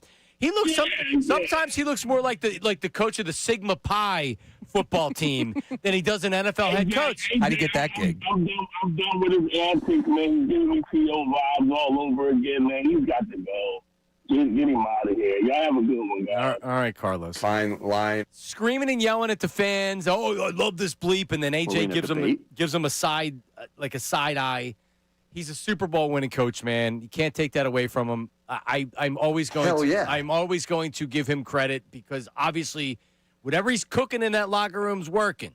But when you're and we've seen it now 2 separate years, he's incapable when things go wrong on offense and the offensive coordinator's helpless. He's just as helpless. But, like every other coach in the NFL that has an offensive background, even if they're not calling the plays, is able to step in and say, all right, it's okay to say, hey, things aren't working with calling plays. Let me call for this quarter. I'm not talking about in the playoff game. I'm talking about in the regular season. Yeah, like give me this half. Let me call this half. I mean, frankly, I think the team told him no. You're not allowed to. He was so bad at doing it before. That's a problem. I've been on record since the Buffalo game, and maybe it was a little too long in the season, but it felt like the conservative approach was from the front office and put down, and I think that tells you all you need to know. Again, Nick Sirianni, and I'm not trying to become a hater here, but this is what happens when you lose and you exit stage right in the first round of the playoffs. Oh, by the way, as a 6-point favorite at home, it's just unacceptable. Nick Sirianni is flawed. We know he is, and there is zero creativity when it comes to it. There's no trick plays. It's just really what you get. It's really simple. And it worked last year because of how dominant they were, how amazing that team was put together. This year, they were flawed, much like their head coach. They're playing checkers. Last year, they played checkers. Shanahan plays chess. He plays chess. Yep. Last year, you didn't need to play chess. Play checkers. Line up. Not going to stop Saquon. Their offense line was mauling people. Then Jalen's that much more effective off of play action. The defense was unbelievable. You didn't need that. You didn't need the chess match last year. You know who else plays checkers? More chess this year. Who? Buffalo Bills, because you got Josh Allen. Yeah. Yep. And we'll see how that was a great game. Awesome. Great games this weekend. Yep. Great Except for last night, and then, of course, the result with the Eagles, but every other game had drama. I went to bed at halftime last night. You know, you didn't miss anything. No, I woke up to I went a pee break. It's like 16-3. Like, God, the Chargers can't even score points. Milton Williams played ball. He did. I saw that in the first half. 6 sacks total for the Patriots defense. They're the real deal. He's a good player. And we'll talk more about the Ben Johnson and the Bear stuff a little bit later on. But that was, how did they do it? How'd they do it? They scored that touchdown, and it's like they're going to win the game. Well, it's funny you say that. I look at the other side and go, how do you blow it? Yep. Ray? How about that? Disaster of a weekend. Just a disaster of a weekend. And by the way, LaFleur will not lose his job. They'd be nuts to get rid of him. I don't believe he's going to be fired. I haven't read anything today about him, but I'd be absolutely floored if they got rid of him. He needs some help closing out games, that's for sure. Jaden Reed, man. Sure. In his hands. In Jaden Reed's hands. Oh, That's the freaking football. You've always got excuses. Because when they blew the game before and Malik Willis was playing, it was like, all that matters is the final score. You can have excuses. They lost the game. 3 quarterbacks, 4 touchdowns, 0 interceptions, and losing the game. Patrick Mahomes, Josh Allen, Jordan Love. Okay. All right? Give me the class. Malik Willis played his ass off, and they lost the game because of an onside kick. And he'll win 4 games in New York next year. Okay, that's fine. But you can't have it both ways. I can, absolutely. You're a weasel. 13 points, man. You're a weasel. How many points they have late? What do you mean, how many points they got up big? They took the Sirianni playbook. We watched the entire city of Philadelphia watched that game, watched the second half like, wow, that's a really good warning message for this team tomorrow. You know what the problem was at the end of that game with the Packers? Matt LaFleur has no idea how to properly milk a clock. They went down too quickly. Yep. They took no time off the clock, and then they stalled. But it's like, bro, like sometimes you run just to let the run. Like even if you get a yard, the clock's running. Well, it was like with yesterday. You brought up Jalen Hurts getting tripped up. That was actually a great thing. I'm like, ooh, this is working out nice. If they score. If they score, yeah, part of the equation. All right, let's go to Victor. Victor in Camden, New Jersey. Victor, you're up. What's up? Yeah, how y'all doing? All right. Yeah, so my thing is, right, I understand the OC is a little buns. I understand that. But my thing is, for 4 seasons, Hurts been scoreless for 2 quarters with multiple OCs. And then it's like the defense saves them year after year. You underperform in the Super Bowl with under 60 passing yards per quarter, and then they try to say Super Bowl MVP. Cool, he is a smart, talented player, but his range is 20 to 25 yards, super efficient dime passing. But we call heavy runs because he is good with his legs. He's not that quarterback to say down, say hike, and really visually view the field how he should, and he make us do more, way more. Under Tanner, last game, I'm not speaking like, oh, Tanner McKee, this and that, but Tanner McKee, they called a way different scheme, better passing. He's passing for 15 yards, 12 yards, 10 yards. Yeah, you get a little short range, but he's more so deep range. We're built to go deep. AJ's mad because he knows this also. Agreed. So I don't understand. Agreed. Wait, I'm sorry. Agreed. No, Victor. I mean, agreed on the AJ Brown part, but also he's got to catch the balls. Like he's got nothing to say. He looks foolish. All the complaining that he was doing all year, he came up small, and it wasn't just in this game. No, it was a lot. Last quarter, last third of the season, how many drops did he have? Yeah, and I'm not trying to have Sirianni's back because you're the head coach. You can't do that, and I know that's his MO, whatever. And he was trying to claim that he wanted him off the field because of the punt. I would love to see the all-22 to see where that was. What actually happened. Yeah, exactly. But I think the frustration came to a boiling point for Sirianni with what he saw. And it's like, wait a minute. There have been multiple times in this year or in this season where AJ kind of just gives up. And I know he's so athletic and he makes it look really easy and he does come up with some explosive plays. But, man, like you need him to step up and he's not even getting dirty. Like he's not even diving for the ball. And on the flip side, Devontae Smith gives up his life for the ball. How many times does it look like he breaks his back during a game going up for a ball? No, AJ's he became indifferent this year. He really did. You would have that point in the game. I don't know if it was the Sirianni yelling thing. He just kind of mentally he was checked out. Yeah, he really was. The balls that weren't routine balls. If you're AJ Brown, that you're being paid $30 million a year to make those plays. He wasn't making those plays this year. Mm-mm. He was dropping routine catches. Right, like when. I don't even remember which ball it was, but it went off his fingertips, and it wasn't a routine. It wasn't a drop like the other one was. You need to catch that. Correct. You're freaking A.J. Brown. Yeah. That's why they brought you here. That color. Oh, sorry. No, go. Well, I just had something stupid. He said buns. My brain went to, what type of buns do you like? And I just looked at the Hawaiian rolls. I was just trying to get a top 3 list of buns, good buns out there. My daughter loves the Hawaiian. You can't go wrong. Can't go wrong. Honey buns? Brioche? Yeah. Honey buns. Honey buns. Honey buns got to be one on that board, right? A nice sesame seed hamburger bun. Strong. Potato roll, Ray? Cinnamon bun? Oh, Cinnamon bun. There it is. We may have a winner. Yep. Also, 11-10, Tanner McKee, quarterback. It took to 11-10. Even though he sucked in his last game last week, we still got it. We still got 11-10, Tanner McKee. Yeah. Does Tanner McKee win that game? Not with those idiots calling plays. Definitely not. So I'm not doing a good enough job. Yeah, that's the issue because you look back at the Commanders game and it was their same thing. Same exact game plan. Same issues. Same thing. Sean is calling from Media, Pennsylvania. Sean, good morning. How are you? Oh, man. You sound like Tony Romo doing the game yesterday. Yeah. Hey, Sean Brace, man, number one, man. Good to hear you back on there. You and me used to mix it up a while, years ago, when you were Mikey Nissa's producer. I was one of the Dream Job finalists, years ago, probably 13 years ago at this point. Get out. With who? Ashworth and Dave McClain? Yeah. There you go. Yeah, and you were one of the, and then, it was great. You mean a little battle on Facebook back and forth back in the day. Love it. But it's great to hear you back there. Thank you, man. What you're doing, that's awesome. Appreciate that.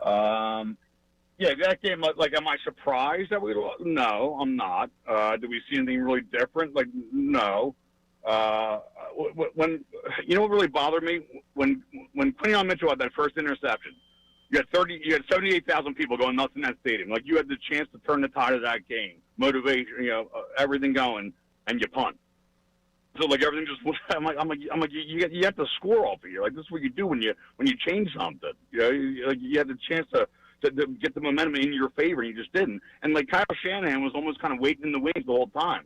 They lost their best weapon yesterday, Kittle. They lost that, and they still were able. This Robinson guy came out of nowhere doing this stuff, and it's almost like Shanahan wasn't afraid of anything.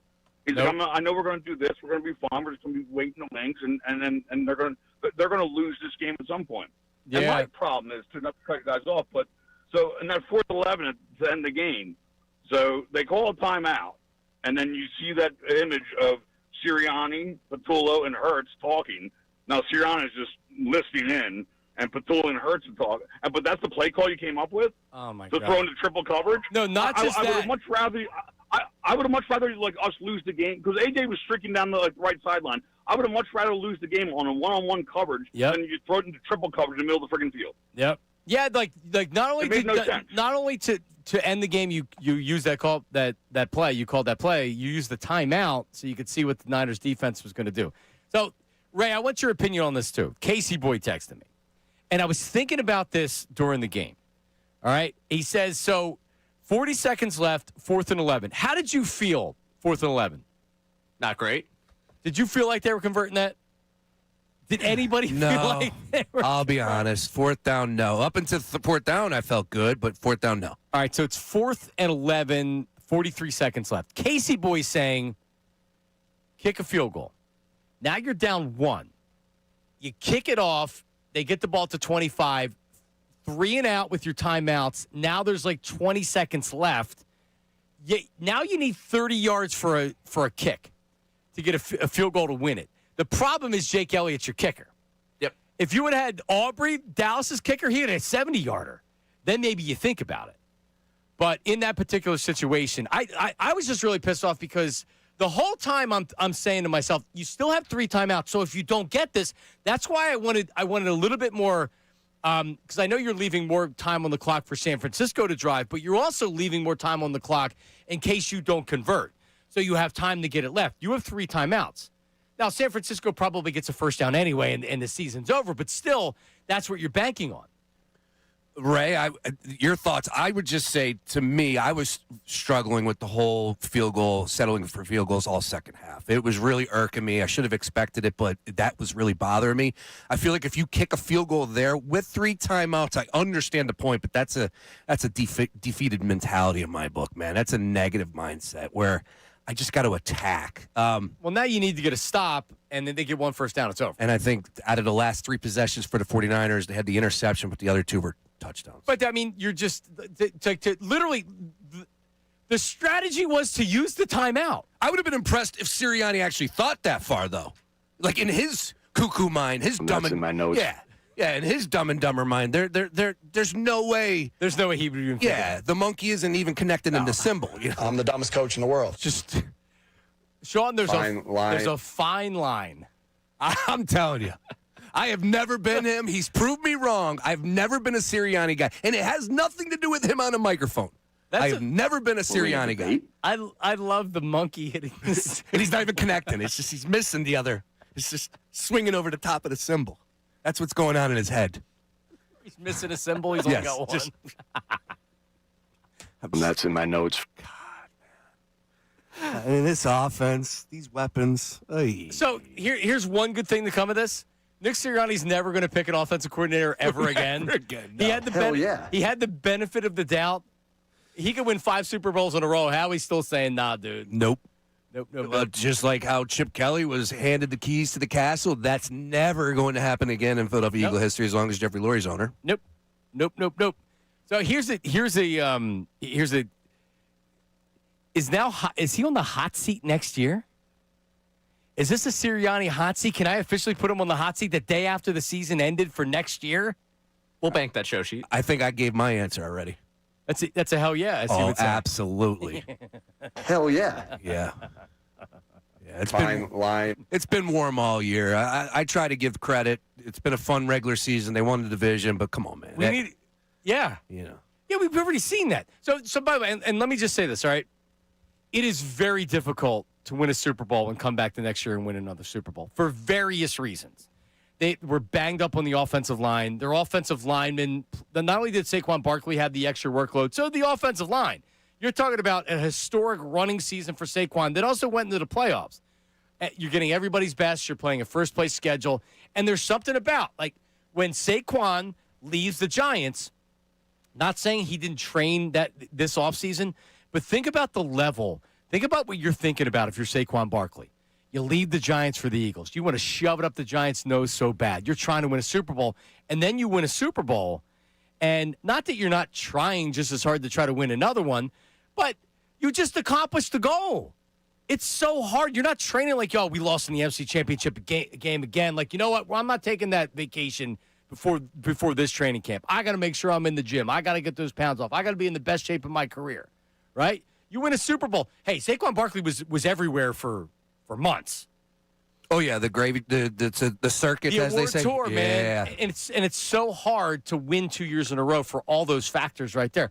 So I want everybody to try to keep that in mind, even the day after they lost. But it's still like you can't come out and have the same kind of season you had this year if you're Nick Sirianni. I think I saw in the bottom crawl this morning on ESPN, in the last 10 years, 4 Super Bowl champions. I think the Eagles were the 4th that were eliminated in the wild card round. You're exactly right. But we didn't have expectation to go into a Super Bowl and win a Super Bowl. It would have been an incredible week to discuss this game against the Bears, but I was not thinking next week. I was thinking about defeating the 49ers, and that's it. And whether that makes it easier for everybody else, who cares? But Dan Orlovsky had a field day with the Eagles offense over the last 24 hours. We'll play some of his comments on the Eagles offense next. Was he positive on the Eagles offense? Does he have a lot of good things to say about it? It looks very, very complex, and they should keep everyone employed that had to do with it. All right. That's coming up next. Your phone calls, Middays, the Marks, 97.5, The Fanatic.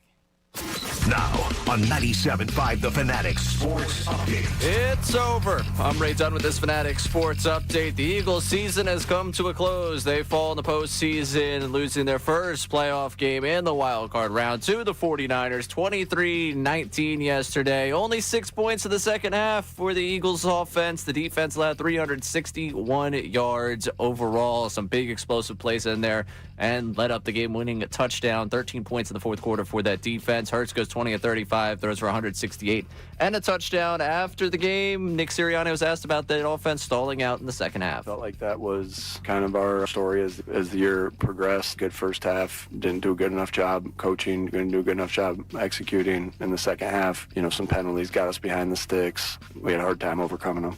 So I'm not doing a good enough job. Pretty much. That's pretty much how you wrap up this season. Plenty of questions going forward with this team. Elsewhere in Philadelphia sports, a tough weekend. Flyers losing 7-2 to Tampa Bay on Saturday. Sixers losing 116-115 to the Raptors last night. This update is brought to you by Tirzepatide. New year, new you. Get results with Orderly Meds and GLP-1 Tirzepatide, starting as low as $149 a month. Visit loseweightnow.co. Eligibility required. Visit loseweightnow.co. I'm Ray Dunn for 97.5 The Fanatic.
the ex was like 15 years ago. Is it really still qualify as your ex? I will likely stay away from any ex mentions. Probably. For that. Probably right. Like my ex that punched me in the face. Yeah. And Mike brought her on the air and cross-examined her about her why she punched me in the face. I do remember that. She came in the studio. Radio Gold. Yeah. There you Nice. go. Throwback. Meanwhile, so should I stay away from the Dan Orlovsky cut here, Ray, since we're having technical issues? Yeah, we're working about as well as the Eagles offense back here right now. That's perfectly fine. I don't. Here's what Dan Orlovsky says: the Eagles' offense sucks. Embarrassing was the word. Yes. He said high school, and he's right. Look, Dan Orlovsky puts the work in. Right, he's a guy that I would trust to a point. However, I did love seeing a comment that he made earlier this year about Jalen Hurts and Nick Sirianni being the next Bill Belichick and Tom Brady. I mean, there's a line, and he clearly crossed it. That's loves the funny thing that makes me chuckle. He reacts to when they're bad, and he reacts to when they're good. Yeah. And when they're bad, it's not like Colin Cowherd that you don't believe anything he's saying, where he just totally he just totally contradicts what he says the previous week, and it's only because he needs something to talk about. The Bizarro Bowl. It was bizarro. It was bizarre. It was. And we have Herb. So Herb, and on Friday we were doing the Herb and the okay. There it is. And there it is. Herb was texting me. He's on the line. He was calling me this weekend. Herb. All right, let's go to the phones. We have. Let's talk to Chuck. Chuck's calling from New York. Chuck, go ahead, man. What up? Chuck, it is. I haven't had a morning like this in quite some time. We've had a really good run. To think that we've got 7-8 months until we see the guys play again, it's painful. It's really painful. And, this offense, the defense did not do us any favors. I mean, to give up 13 points in the fourth quarter, terrible. No excuses. Nope. They lost their, George Kittle was toast, unfortunately. But, I mean, one thing that Brady brought up, and I was talking about with my buddies, is we ran no tempo. We played against an absolutely terrible defense of backups and misfits. And the way to get them, off their toes is to run some tempo. Be quick. Like, line up, even your draws, if you run them a little tempo, we had Jalen up there looking like Peyton Manning checking in into the last 3-4 seconds of the play clock. Yeah. Like, what do you think is going on here? Yeah. There's no excuse for it. So to run pace, you need to get first downs, and that's something the Eagles have struggled with, is getting first downs, right? So they can't get on a roll. They're working, and I just look specifically in the second half, and this has plagued them all year. They'll have a good, seriously, they had a good first half. They had a couple of good early drives, and it's like, all right, they fell down 7-0. They came back. They missed the extra point, but then they got another touchdown, and then everything just shuts down after that. They had great field position all day. They had turnover. They won the turnover battle. I mean, literally. Second half, 3 plays, 7 yards punt. 4 plays, 4 yard, minus 4 yards punt. That was after the interception. You didn't get points out of that. 10 plays. How do you have 10 plays and 23 yards in a drive? It's almost impossible. Field goal. Didn't we go 3 and out after both interceptions? Yep. Well, they went 4. I think it was 4 plays where they got it. Did they get a first down or they went for it? I don't know. No, we got a field goal after the one interception. Yeah. Yep. Yeah. I mean, $120 on the 20-yard line, first down, supposedly the number one red zone offense. Yeah. I mean, I can't remember which one said it, but they're the number one red zone offense, but they don't get there that often. Yep. I mean, that's in a nutshell. Yep. Appreciate it, Chuck. The one thing that saved them wasn't how great their offense was. It was when they actually did make it. Their percentage, they were great in the red zone. Sean had said earlier, well, how the hell were they ever good in the red zone? Yeah, it blows my mind to hear that stat. Just quickly on this, in the second half, another thing that was frustrating, John, they called run plays on 2nd and 18, 2nd and 12, 2nd and 10, and 3rd and 13. They didn't want to turn it over. So conservative. Let's go to John in Philly. John has something on A.J. Brown. What's up, John? Yeah, I really think you guys I think the Eagles need to keep A.J. Brown. I think he is an exceptional wide receiver. I'm hearing a lot of chatter online about how he should get traded. That's impossible. I don't think he should go anywhere. Well, it's definitely not impossible. But, I think A.J. Brown is a great wide receiver. He didn't necessarily show it at times, especially yesterday. But it's run its course. Yeah. You think he's happy here? That part, I'm with you. I don't think he's happy. I think he would be probably thrilled to go to a team like New England. I think he's got that connection with Vrabel. The talent is there. There's no doubt about it. But come on, man. There's just something not happening right now. There's friction. And just remember, this is the things that we do know. So what is happening behind the scenes? Yep. Let's go to, what do we have here? John in Philly? Let's go to Zion. Zion in Baltimore. Zion, what do you got? Yeah, how you doing? Hi, Zion. I just want to say I feel like the main problem to all these issues is Nick, because without an offensive coordinator and a great defense coordinator like Vic, who mask all these issues, it's just going to keep happening over and over again. We get an offensive coordinator, a good one, for a year. We go to the Super Bowl. He leaves. The next year, we hire in-house. We have a shitty year. Sorry for my language. Well, we obviously, hopefully the dump's working right there. Thank you. Yeah, it's always going to be a problem. When you have we have to treat Nick like he's a defensive coordinator because you don't run his offense and he doesn't call plays. So he might as well be a defensive coordinator. Yeah, that's the problem. When you, like Shane Steichen, great year. Shane Steichen was great. He's gone. Kellen Moore, great year. He's gone. Before that, when they won a Super Bowl, Frank Reich, he's gone. John DiFilippo, he's gone. You need to have these younger guys that are ready to step up. That was supposed to be Kevin Patullo, Brian Johnson.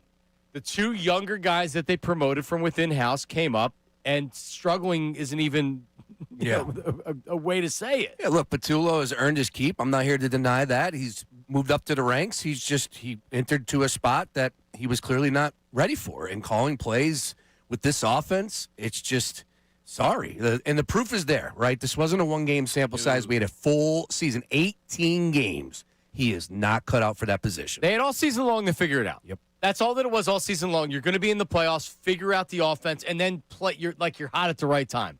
They never figured it out. So I'm not doing a good enough job. 610-632-0975. All right, Sirianni addressed his heated exchange with A.J. Brown after the game. We'll play that for you.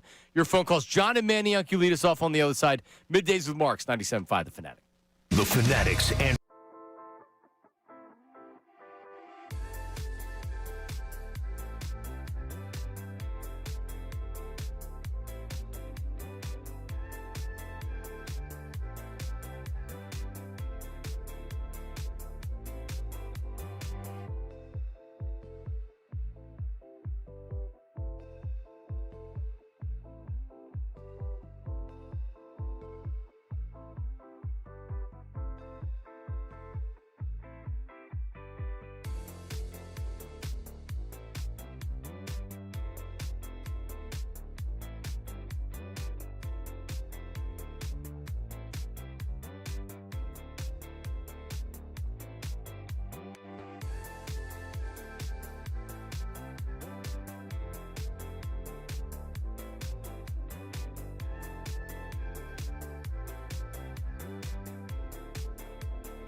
and that was really it. So I love AJ. I think he knows how I feel about him. I have a special relationship with him. We probably went through every emotion you can possibly have together. We've laughed together. We've cried together. We've yelled at each other. You know, we're both emotional. I was trying to get him off the field, and that happens in this game. That happens in this game, but I love him.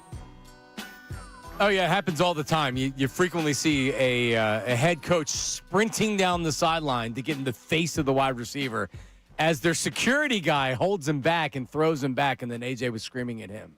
And that's in my notes. And then Nick went back to do it. We're back. Now, A.J. Brown talked about it after the game, and here's what he said. Oh, he didn't talk after the game. Never mind. Oh, he didn't talk after the game, A.J. Brown. He was gone. He was gone, and I think he's going to be gone. It's time. How we get it done. Yep.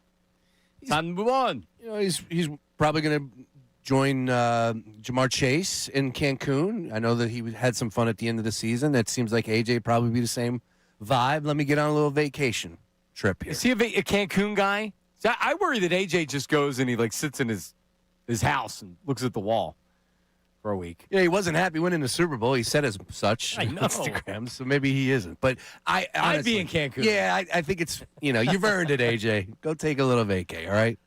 Huh.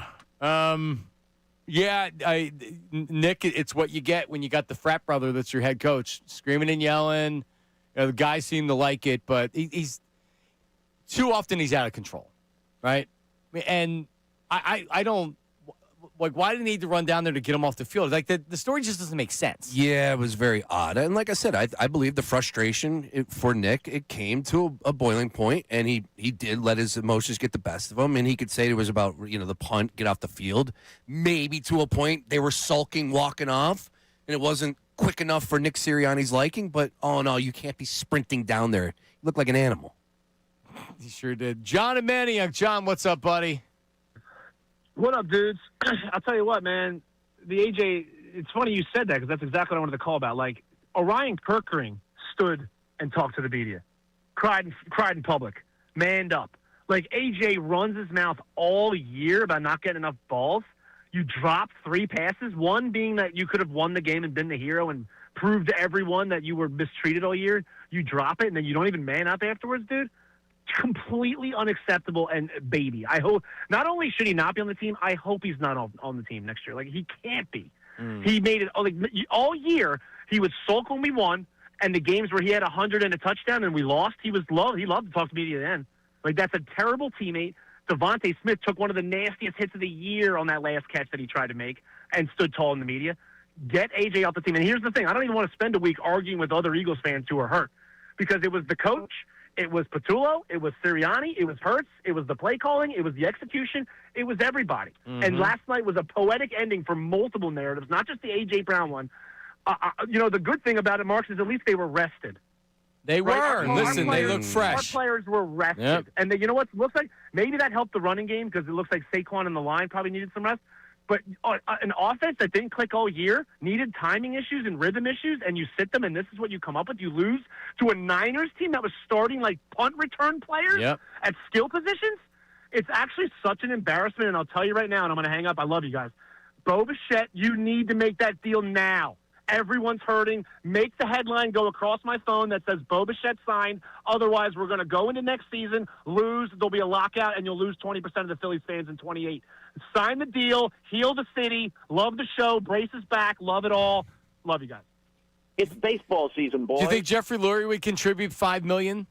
Just that it would help take away from some of the Eagles? It's a good call. It's a good call. I like that. 2 ways. Yeah, it's a good call on Jeffrey Lurie contributing, and of course, that's a good call by John. I believe Jim Rome would say rack him. Rack that guy. Rack that guy. Yeah, I don't. I mean, and honestly, I don't. Are we going to do a Philly segment today? Maybe we get to it. Maybe we don't. But Bregman signing over the weekend for, was it $175? Mm-hmm. 5 years. Yeah, it's not going to make the price tag of Bo Bichette go down. No, it doesn't help you. My reaction was, can the Phillies even sign up? The Phillies, like, is this even a possibility? Because they're meeting today. They may be on Zoom right now. Speaking of vacation status, that's what Bo's doing. He's on vacation. He's a little honeymoon action right now. Damn right. Zooming in. Are we able to get in are we able to break into the Zoom conference? That's what Nate's been doing for the last 2 hours back there, trying to get into the Zoom conference. So if we could get the Phillies Zoom account, then we could just guess on passwords, or we could do forgot my password and then try to hack it. Can we do that, Ray? Not Elite 2026? Phillies. That's a good one. That's a good one, right? Maybe it's this one. We have a good club. I need some steel drum in my life. That's what I need. Fine line. Fine line 2025? Oh, Ray. What are we going to do? So then, like, seriously, Phillies lose, Eagles lose. If the Phillies don't sign Bichette, Ray doesn't have to walk to work. Like, what do I have to look forward to? The Sixers? The minute I jump on the Sixers, they lose. Tough loss last night. night. The Flyers, the minute I jump on the Flyers. Good God. And I'll take it for it. They lose 2 in a row. Badly. Not just 2 in a row. Badly. Yep. We Just got what I backup said. goalie takes we got to fire off here. Oh, man, I'm talking about it feels like the Legion of Doom are back. That was the atmosphere down at the Wells Fargo Center. Now, Sean was down there, so I could maybe blame Sean. The Xbox. Whatever. The Xfinity Mobile Arena. There you go. Yeah. Yeah. Oh, God. Oh, I'm trying to yeah. forget. But it doesn't roll off your tongue like No, Wells the X. Fargo. It doesn't. We're going to the X. Go to the X. Going to see the X. Is it being called that? No, not at all. What are people calling it? The Xfinity Wells Mobile Fargo Arena? Center? Yeah, that's what I'm calling it. Yeah. I'm going to keep calling it that. Do we have Xfinity Mobile on? See, I'm not doing updates, so I don't have to get it correct. I can just say the Wells Fargo Center, and then people can be like, it's not the Wells Fargo Center anymore. That and Stateside Live continues to trip me up. Yeah, I don't even try. Oh. Ray doesn't trip Ray up because it's like his second home. Well, yeah, and statesides. I mean, that's a great drink. Who doesn't love Stateside? Yeah. Right, statesides are fine. That's right. And now at Stateside Live, they got Miller Lite in there for the first time in years. How about that? That's a game changer. They do. Yeah. Oh. But I need to take a trip. I'm pretty much out of booze now. I lost yesterday. Kind of haunted me. Did not know that. All right, 610-632-097. We got time for Larry in here before we get to the news and noons coming up in a few. Larry from Oaks, Pennsylvania. Larry, good morning. I'll be real quick, sir. How you doing? What's up, Larry? I want to talk about why they didn't even try like a quarterback draw once they hit the 20-yard line with all that timeouts left. Great. And they did 5 yards or something and make it easier to get. They had a chance to get another first down before they scored. And I'm going to let you guys talk, and I'm going to end it in let's go Flyers. Let's go Flyers, Larry. I agree with you. Love it. There's some passion right there for you. Well, look, I think that's probably the number one thing that they're on the lookout for as far as the 49ers defense is concerned. Salah's pretty good. They know what Jalen Hurts brings to the table, and it's a huge reason why they were so good in the red zone. So he did try and step up. He was credited with a sack, a 1-yard loss on that first down. But does that mean you can't go back to it? I'm kind of with you there, Larry. Well, it wasn't a draw, though. That was just a drop back pass. And he then dropped back and didn't see anything. You want a specific, like just a play called for the draw. Yeah. I don't draw or not. That's a play where I'm not telling you to run it to Saquon Barkley for a 1-yard loss because that's what we're doing the entire second half. But dude, think about getting 3 yards. Give me a 2nd and 7. Yeah. Give me a 3rd and 4. More manageable. Yep. Yeah, 3rd and 4. You have 2 downs to get 4 yards. At that time was on your side. San Francisco had all their timeouts. So did the Eagles. So they would have started to have to burn their timeouts because they're like, all right, well, we got to get the ball back. They decided they weren't going to do that. So it just didn't make sense. 2nd and 11, and it's the same play call. Hurts abandons the pocket. Every time he left the pocket and went to the right, he ended up throwing it out of bounds. Because I think Tom Brady pointed it out on the broadcast. Now you're cutting your field off, and Jalen doesn't. I mean, like at that point, forget about it. And it's a clean pocket, and it's real easy for me to sit here and say that I know I'm on the couch. The numbers are the numbers. He's got to step up better in that. Yeah, pocket. hang. You got to hang. But with these elementary routes that they're calling, is there even a reason to do that? Yep. I don't know. All right, news at noon coming up next. The Senators saga continues. That's the Ottawa Senators. Tony Romo and the viral moment of the weekend. Plus, Jason Avant, his takes on the offensive struggles. That's coming up next. Middays with Marks, 97.5, The Fanatic. Now on 97.5 The Fanatic Sports Update. That's a wrap on the season. I'm Ray Dunn with this Fanatic Sports Update that's brought to you by the Positive Coaching Alliance. Questions about youth or high school sports, Positive Coaching Alliance can help. PCA, a national nonprofit organization, develops better athletes and better people through youth and high school sports. Info at positivecoach.org. The Eagles season is over after a 23-19 loss to the Fort Dyers. Only 6 points in the second half. Defense allowed 361 yards. Jalen Hurts, 20 for 35 in the game, 168 yards and a touchdown. After the game, Hurts was talking about everything going on. Obviously, not thrilled with the way he played, but also did not put it all on Kevin Patullo. That'll be a big offseason question for us to talk about for a while here. What they do at offensive coordinator A.J. Brown, where will he go? Number of free agents as well. A lot in Eagles land to talk about after the end of the season. The weekend elsewhere in Philadelphia sports was brutal. Flyers lost 7-2 to Tampa Bay on Saturday. Sixers lost 116-115 to the Raptors yesterday. Flyers have a rematch with Lightning tonight at 7. You can listen to it right here on The Fanatic. This update's also brought to you by AppleVacations.com. It's more travel part of your New Year's resolution. Apple Vacations can help save up to 40% on flight and hotel vacation packages now through February 2nd. Visit AppleVacations.com. I'm Ray Dunn, your home for the Sixers Flyers best birds talk in town. 97.5 The Fanatic.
Is John Mark, Sean Brace, Ray Dunn, and your Philadelphia Eagles.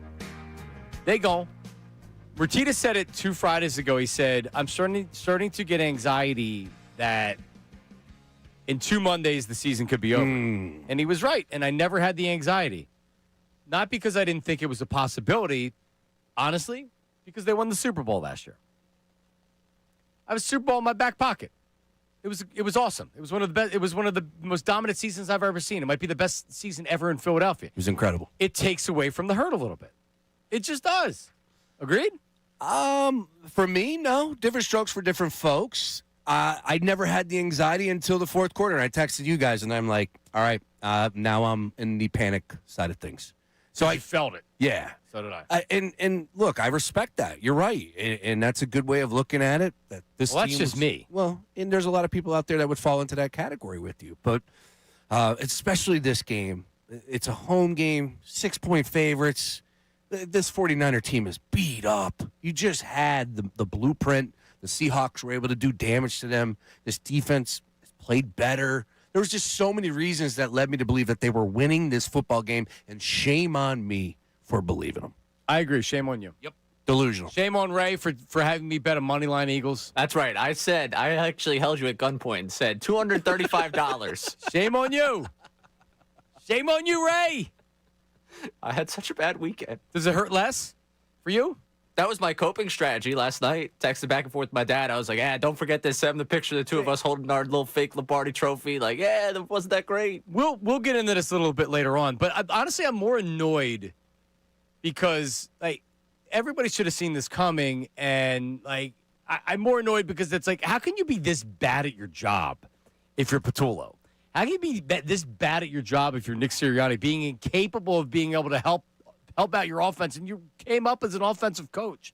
It's unbelievable. All right, the 12 o'clock hour of the program brought to you by Service First HVAC, offering 0% financing for 48 months, rebates and tax credits up to $4,300 when purchasing a heating and cooling system. Learn more, ServiceFirstHVAC.com. It's time for the news at noon. This city needs its news. Now, it's time for I'd like to be remembered as a good newsman. the news at noon That's the coolest story I've ever heard in my entire life. That's insane. with Ray Dunn. All right, we're going to start outside of the football world. We're going to go back to Ottawa and the Senators. If you missed Friday's news at noon, the Senators in a bit of hot water right now, mainly at home. Not really out in public, just mainly at home, because there's rumors, nothing confirmed. Linus Ullmark, their goaltender, was caught cheating, allegedly, and then allegedly told his wife that everybody does it. And then she went and told all of the wives and girlfriends. Again, all alleged. This is just fun internet stuff that's happened. Not so fun for them. The Ottawa Senators put out a statement last week saying none of it was true, thus making more people believe it was true. More people saw it. And now they have to answer questions in the locker room because the statement went out, and now it's fair game. Reporters saw a statement. It's not just online. By the way, if this was just online stuff, no one would have ever been asked. Nope. Same thing happened with the Phillies many years ago. Nobody was ever asked. No one legitimized it. No one talked about it on talk radio. I know because I didn't talk about it on talk radio because it wasn't fair game. I would never bring up these rumors that have absolutely no basis other than somebody said it was happening. Anyway, go Right. ahead. So the reporter asked the question. There are these allegations out there. They put out the statement. How do you feel about it? Brady Tkachuk, not too thrilled with it. Yeah, not gonna lie, it's pretty bull. I mean, I don't think anybody's pretty happy about a narrative being spread like that. I think it's okay for people to critique our on-ice performance, but when it gets into family, it's pretty bull. So it's embarrassing that it got to the point that it did. And yeah, I could tell you for free, I'm not happy about it one bit. I wouldn't be either. You can thank your crappy organization for putting out a statement so they can ask you that question. Yeah, I would just say, come to your senses. It's PR 101. That's number one for me. And then number two would be, this is this day and age, right? Like, if you're not going to keep up with the Joneses when it comes to social media and podcasts, how many people have a podcast out there? Not enough. Right? So, like, you bring up those Exactly. There's not enough of them. Put a tariff on podcasting equipment, please. I mean, you bring up the rumors from back in the day. That's one thing. LOL, funny, keep it moving. But now, then you get all these personalities, all these people with these followings. Great point. And it just builds up. And this is only something like this, with all love and respect. Think about actual things that matter, that continue to carry on, that are taking on weight, that are completely false. Sorry. Yep. Get off my soapbox there. No, they legitimized the story by putting the statement out. They did that. Yes, I would love to know who okayed that or whose idea that was. Love to know it. Yeah, that was a bad job. Believe they're open for work right now on LinkedIn. Hashtag open for work. Yeah. They did just sign a new goalie. Networking? This is 45 minutes ago. Oh, really? And now this guy has some controversy as well over some dumb stuff. But really? Yeah. Ottawa, bang-up job right now. Yeah, and oh, by the way, losers of 4 straight, 7 of their last 9 games, if you're keeping up. Oh, that's what happens when you got problems on the home front, not exactly focused on the hockey. All right, moving on. We're going to get back to football here. I just want to play a game here. We're going to play it. It'll be the first and last time we play on News at Noon. Love games. Name that color commentator.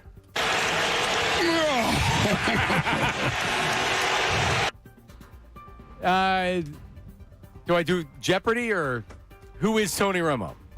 Oh, Correct. nice call. Good call. Good So hit. I was at a cheerleading competition until, man, it was like 4 o'clock, and all the dads are looking up at the time, being like, "Are we done? Are we done?" We get home, started the Eagles game, but I didn't get to hear any of it. But Tony Romo, I guess, This couldn't is a good stop summary. being bad. This is a good summary. Awful Announcing had and we'll have another clip coming up, and how about that? Awful Announcing did a whole write-up on him because he was getting roasted. Yeah, he got crushed. Was getting roasted the entire day. God, he's bad. And by the way, let me say this. Tom Brady's really good. Brady's improved. He's not John Madden or Troy Aikman, but he's better than Tony Romo is. Tony Romo's going to get demoted. I don't think you can make him your number one guy anymore. Nance has the Masters and the other stuff. You might be able to, I don't know if you switch them up or whatever, but like supposedly isn't TJ Watt and who is it, Ian Eagle? Yeah. Really, really good. Jim Nance retiring soon? Isn't he retiring? Maybe from the NFL? I don't know. But you're right. Well, he shuts down retirement talk, apparently. But bottom line is, yes, I think you have to make a move on Tony Romo. Romo probably would be okay with it, play more golf. But Brady has put the work in, and he has definitely improved, and it's gone the other way for Romo. And the things that he says, like, that's the issue, a part of the issue. It's like he doesn't think before he speaks. Well, it's like he never watched football growing up to know what an analyst is supposed to do, which is give analysis on what's happening during a game. He just kind of blurts stuff out. Blurts it out. Right. He's another one, the monkey banging the cymbal. Like, that's what I feel like is going on in Romo's head. He literally said yesterday the winner of the game could go to the Super Bowl. I'll tell you what, Jim, these two teams, the winner of this game right here could go to the Super Bowl. It's like, Great analysis, Tom. Thanks, Tom. Losers a chance to be eliminated today, too. Yeah. Meanwhile, Tom Brady in their open was talking about in a windy game like this, and he actually has a football in his hand, and he's showing like how you need to throw the ball when it's windy and whatever. And it's like I'm watching that and saying like, all right, like that's analysis that you want to hear from a quarterback. Meanwhile, Tony Romo will play it later. Not only is he grunting, he's talking about how I don't even remember what he said about the Jags. We'll play it later. We'll play it later. It's a tease for an hour from now. Do you think Nick Sirianni or anybody brought up the fact that you can't float the ball? Because Jalen did have a couple floaters yesterday. He has not been good when it's been windy. No. He is not. And Purdy threw it up for grabs 2 times. The wind was a factor. Sure was.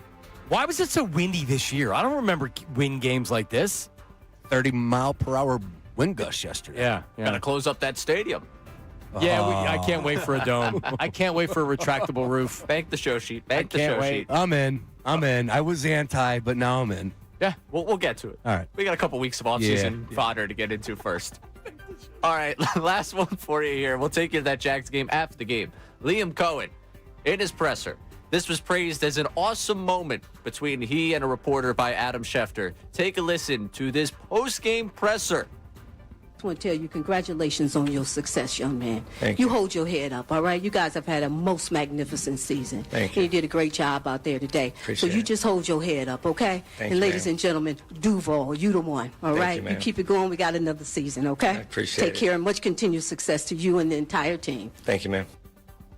All right. Like, I saw some reporters that were, pretty obviously, like, that's not your job to do that at a press conference. How dare you? You're supposed to ask questions and whatever. Somebody get her now. Yeah, I didn't have my pitchfork out when I heard that.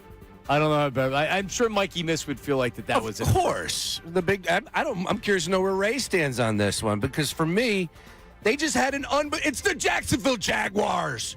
They had an unbelievable season. They were 13-4. Nobody's ever spoke about them like that. So who cares? The season's over. I agree with you. Whatever. That's a moment on the side. That's not we're in the midst of asking questions of the coach. You're not wrong. Like, you're not wrong. Was it at the end of the press conference? I don't think it's in the anybody midst of knows. the press of it. Yeah. If it was at the end of it, I would disagree. I believe she bats leadoff, from what I was reading. That Oh, she's wow. one of that she is like the person on that beat. She's been doing it for over 30 years. That was my question was, what are we talking about? A columnist that writes, right? Like then her column is how great the season was. Is this a beat reporter that needs to be asking the stinging questions after a playoff loss? I just think that's an aside. Well, it is. It is, but I'm not going to have my pitchforks out. It's the Jags. It's Jacksonville. It's Jacksonville, yeah. Yeah, I mean, that would never happen here. Like Marcus Hayes comes out and tells Nick it was a really good year. Who told "Shut up, Rube"? I want to punch you. Right? We had that happen just a couple weeks ago. Who was that? It was John. Was it McMullen? I John think it was McMullen was grumpy. Yeah. Versus Rube. Rube one time rolled his eyes at me. Oh yeah. Oh, I'm sure he did. Yeah, that's Rube. He's good at his job though. I do go to read his content all the time. But he rolled his eyes. It was the NFC Championship game. I was covering it for Fox 29. And I asked the question to Zach Ertz. I'm on television. And then I asked the question before him. And he got all grumped up. And I mean, it Really? Yeah. He was all, because, he's got to ask his question. I know. Like I said, he's a curmudgeon, but he's good at what he does. Well, he's definitely more important than you. Oh, without a doubt. And me. Well, it's Described versus TV, too. That's a wonderful rivalry that I love. Television question, and then the journalist hearing the television question. Well, by the way, Scribe and sports like the Scribe looks at a sports radio host. Sure. Because the Scribe can't if the Scribe can't be a sports radio host, then they don't like sports radio hosts. Just make sure you shut the microphone off, all right, when he's not on TV. Right, that was confirmed. It was him. Oh, absolutely, it was. But he wasn't sleeping. He was having trouble catching his breath. He's just breathing. Right. That's how he sounds. He's existing. I've never heard someone breathe like that. Oh, wow. Kind of feel bad. Yeah. All right, there it is. News. Good at his job, though. At noon with Ray. Yeah, no, I read. Always. I read Rube the day after games. It might be the first thing I go to. Yeah, he's good. The instant observations, right? Jobs, and then the stats. The stats Yeah, are no, ridiculous. he realizes he's great. Yep. He is. All right. So we have Jason Avant. Is this from the postgame show, Ray? This is. Here's Jason Avant from that very postgame show. Listen. When you have an elite play caller and playmaker from the quarterback position, you can do less as an offensive coordinator. But when you have a guy that has some things that he's a good player, really good player, Super Bowl caliber player, great confidence, great leader, all those things, but he has some offensive deficiencies. And if you give him a guy that doesn't know his weaknesses and you give him a guy that can't help him get past some things, you're going to struggle. You're going to fail. And that's why it's always mind-boggling to give a guy like Jalen Hurts a first-time offensive coordinator. That decision probably ruined the season more than any other thing. Well, I would say yes, and the reality is, of course, look what we have in front of us, right? You could speak on it. Every single year he's had a new guy. We know who's ready for the job. We know who's capable of the job, and we know who's good with the job. And they've moved on to get head coaching spots. Patullo will not be getting a head coaching nod. No ifs, ands, buts about it. Remember that story a couple weeks ago where it was like, well, someone's saying the Giants may be interested in interviewing Kevin Patullo. Like, stop. Patullo getting the coordinating position really shifted the power rankings of the NFC, if you're honest with them. Yep. And I'm not here to say that, if Kellen Moore was here, that they're going to win a Super Bowl, but I think this offense looks a heck of a lot better throughout the course of 18 games, and, of course, playoffs included. So Adam Schefter said on Get Up this morning, and I saw a lot of I got a couple of tweets of people that were saying, like, oh, remember Schefter last week said that Lane Johnson, like, he hasn't, like, he'd be, what did he say? He'd be floored or he'd be shocked if Lane Johnson didn't play on Sunday. He also said that he hadn't talked to anybody with the Eagles that week. Yep. So what he really should have said was, I haven't talked to anybody at the Eagles this week, but, like, I haven't heard anything about Lane Johnson not playing. I'm going to look into it, right? Because if you're a national guy, he obviously wasn't plugged in that he could have missed it or whatever. I don't even care about that with Schefter or whatever. But he said this morning that the Eagles, how did they word it, Ray? I didn't actually see this or anything. But how did Schefter word it with Patullo or the offense? They are moving. They're going to make changes to the offensive staff. They're going to get someone with experience, with basically strong-minded offensive coordinator. Right. So they're going to bring in Kellen Moore or whoever else is out there, and that's no surprise. There's no way that Kevin Patullo is coming back after that. No. So that's no surprise. Just the fact that Schefter said it. I don't know if he talked to somebody in the organization or he's just more or less I could have reported the same thing without talking to anybody. Yeah, you got to feed the beast. He's on Get Up at 8 o'clock in the morning. He knows what he's there to do for Greeny. Answer the phone calls. I don't know. That bothers me when he answers the phone on television. I don't know. Yeah, just wait. Can it wait? Yeah, please? it can wait. Like, it can wait. Doesn't he take the phone in the shower, too? Yeah, or when he makes love to his wife or something? He did say that. Yeah, exactly. I could deal without that. But it is a good show, so he's got to feed the beast and keep it going. Though, with Schefter and the Lane Johnson stuff, that did irk me a little bit because it was never real. And then he came out and said he had a setback. Yeah, which in other words, that wasn't out there before. Do we know it was a setback? Sirianni did not say there was a setback, I believe, in the post game. And I didn't think there was a setback. It may be shame on me for believing that he was coming back just strictly off of the time he missed 7 weeks. No, but it's not shame on you because the expectation was he was practicing to try to play against Buffalo. And then when he didn't play against Buffalo because they didn't need the Washington game, then he didn't play, so no one thought about it. You just expected he was going to play that first playoff game. Yeah. And he didn't. But Baldy comes out and says that he's just I don't know if Lane's going to play, and then he walks it back by a tweet that he later deleted. And then Rappaport over the weekend said that he may not play. When I saw that, I'm like, he's not playing. Yeah, that was the one that kind of made me a little nervous, which, by the way, was after my show, and I did 3 hours of, Lane Johnson's back. This is why things are going to go great for the offense. And, yeah, unfortunately not the case. I blame you. Yeah, it was my fault. You have a Sirianni answer on Lane Johnson? You guys saw he did everything he could do to go, and at the end of the day, it just wasn't ready. Now, John Kincade said that Fred Johnson said that he had a setback earlier in the week. Oh, okay. Yeah, Fred Johnson seemed to suggest that was the case. Okay. But it's a good point about the Buffalo, though. You're right. Working out. He was out there in the pregame. And, of course, it just with everything, the week off, and then not being out there. What's the setback is just that, because what I heard was that, it's a tough injury. The foot was still swollen and all this other stuff. I guess he never, they were expecting him to get to a certain level, and he just never progressed past that. No pain being out there, and then all of a sudden. Yeah, but with Schefter, my point was saying that we never really even knew anything was going on. I don't think anybody knew. And the reason why, Baldy has a personal relationship with Lane. Correct. He lives with him in the barn. Right. Love that. I don't think anybody really knew it was an issue until Baldy brought it up. It's weird because for 3 weeks we were told it's coming. Right, which is why I don't think Schefter would have been checking. If it was iffy if Lane was playing, Schefter probably sends a text message and say, hey, what's going on with Lane? There's no reason to do it until Baldy lets the cat out of the bag about Lane. And happy birthday, Baldy. It's his birthday today. January 7th, but he was celebrating over the weekend. Baldy celebrates. What a stud. Yeah, he's the man. He certainly is. All right, let's take a phone call or two. We have Troy, Washington Township, New Jersey. Troy, what do you got? Hey, what's going on, guys? How you doing? What's up, man? How are you? I'm feeling pretty crappy today, but I have a different opinion on what happened this year with the Eagles. We all can say that Kevin Patullo wasn't a great offensive mind, but the offensive line, particularly from last year to this year, regressed 100%. You saw last year the guards, centers, and tackles getting to the linebackers, getting to the second level. I didn't see any of that this year, and if they did, they got blown up.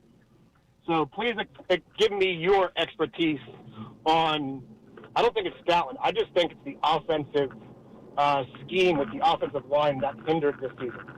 I'll go first, John, and I would just say Landon Dickerson came out post-game and said he was dealing with something. We knew that was the case, and Juergens was banged up all season long as well. Mailata, who was it that it might have been Black Gritty that told me. Mailata at his live show that he does was really hobbling around, and that wasn't reported. Yeah, everybody was banged up this year. Yeah. Lane was banged even before that foot injury. He had left games. I mean, who was the healthy one on the line? Steen, who didn't play last year, really? Yeah. So they were banged up. Again, he's right, though, about that second level. You are right about that, though, to the caller's point, where you couldn't get that. to it. Yeah. How many times was he blown up in the backfield? Oh, man. All season long. And Bryce Huff, of all people, yesterday. Yeah, I saw it. He blew Goddard up. He did, yeah. That's usually Goddard's very good in run blocking. He got blown up. That was for a loss. Calcaterra looking lost again. Well, at this point, you have to expect it. Well, but that's the thing. You know his deficiencies. If you are asking him to set an edge, correct, on a very crucial play, you're an idiot. And Lane being out and not being able to bring in the jumbo package. Oh man, you gotta have the jumbo. Hey, gotta go heavy. Well, it went from Stoutland University to Stoutland Tech School, which I can now attend. Community college. Oh, even better. Yep. I got 3 of those actually. 2-year degrees. I didn't get one of those. I don't think it's. I attended 3 though. I can't imagine Stoutland went from being the best offensive line coach ever to not knowing what he's doing. If you're dealing with a bunch of banged up guys, that's it. How did the team win last year? I know this is like a redundant question, and we've talked about this so many times. They were historically great on the offensive line with Saquon Barkley and pass protection. Their strength. Defense was great. Elite. That's a once-in-a-lifetime thing. Unfortunately, I thought it was something we were getting another year of. All right, coming up, 6ABC might have found a future sports talk radio host. Sean, it's good. He's good. He may not. He may be like Tiger Woods. Or some of these young athletes that come out before they actually graduate from high school. His boy, Charlie Woods. Yeah, he's good. Oh, kid's a stud. Well, wait to hear what this kid had to say after the game. 6ABC got him. It's very funny. It's gone viral. We have that coming for you. And by the way, we've been busy all day. You want to get in? 610-632-0975. Your thoughts on the game? Is A.J. Brown officially gone? You ready to get rid of him? Nick Sirianni, Kevin Petula, and more. Middays and Marks, 97.5 The Fanatic.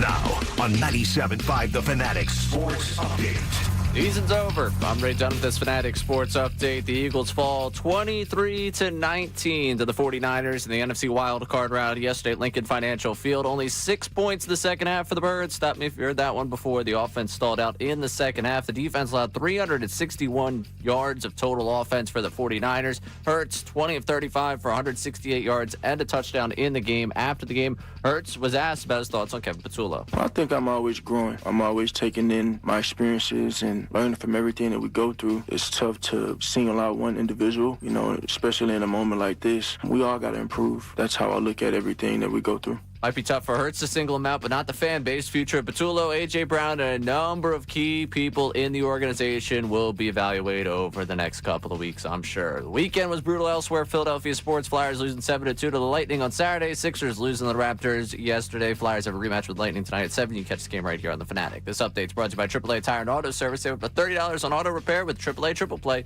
Only at AAA Tire and Auto Service. Offer valid through January 31st. Details at AAA.com/mycar. I'm Ray Dunn, your home for the Sixers, Flyers, best Birds talk in town. 97.5 The Fanatic and 97.5thefanatic.com.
No, they're lucky to win.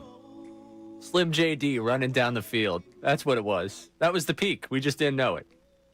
Jordan Davis blocking that kick. Yeah, I guess you're right. Wow. Week 3, man. Week 3. Yeah, like Dallas week 1 wasn't all that enjoyable for some, right? I mean, you beat Lightning them. delay. We were Lightning up all delay, night. Yep. Jordan Davis Jalen Carter gets thrown out. Yeah. Beat the Chiefs when you thought that was an accomplishment. Yeah, not as shiny looking of a win as it was then. What win does look shiny at this point? The Raiders. Exactly. Oh, man. If we didn't laugh, we'd cry. All right, so, talking like that, is this team good? Next year with a new offensive coordinator, is this team good? Do we really have as much talent? And forget about defensively. I think everybody defensively realizes defensively this is special. Special group of guys. Yep. All right? Are we really that talented offensively? I'll go first. I say yes because I believe in Jalen. I do. Yeah? I do. I believe in Jalen. I believe in, he's going to be 35, 36, still Lane. Like, okay. Maybe that's wrong of me too. But Devontae, of course. Dallas coming back. I think he's pretty good. And, oh, by the way, Saquon. He's not going anywhere. Yeah. All right. Well, let me rephrase. Great. Let me rephrase the question. Yeah. Let me rephrase the question. Is the window open? Can I get back to you on that one? We got all off season, bro. We're not going anywhere. Oh, I mean, yeah, the window's open. They're still a young team. Yeah. They have Devontae if they trade AJ. The AJ question is going to be really interesting because you're going to have a lot of people that say he's too talented. Did we see that this year? Like, you need a guy. He could go to New England next year and be reinvigorated and look like the guy we saw when he first came here. Yeah. Right? I'd bet on that to happen. If you keep AJ and you expect to see that same AJ that you saw in year 1 and year 2, I think you're going to be sadly mistaken. Yeah, because he got his touches. It's not like he was non-existent with this offense. He got his touches, and it just felt like he was never happy, never satisfied. And it's okay to say, you know what, AJ, thanks for everything you did, but we're going to move you and see how we get it done. Yeah, how we get it done. I would agree. I am completely fine for moving on with AJ Brown. Like, I realize the talent. I like AJ Brown off the field. I think there were some things that got a little carried away. He could have handled better, but I just think it's time to move on. It is, and I believe the Eagles will. All right, so do you know who Kevin O'Connor is? NBA guy? Big NBA guy. Sure. He does. I mean, I don't know. I think he was on the Ringer. He's all over the place all now. over the Yahoo. place. Yeah. So I used to do like a semi-regular thing with him. Okay. So like not that I got to know him a little bit, but I know he's a New England guy, but he's a big NFL fan. So he's just not a basketball nerd. That's all he does. He tweets the following, and I want to hear your reaction to it. Okay. Jalen Hurts is a mid quarterback, too small, scrambles out of clean pockets because he can't see, and yet he doesn't want to run. Also doesn't want to throw over the middle. So limited.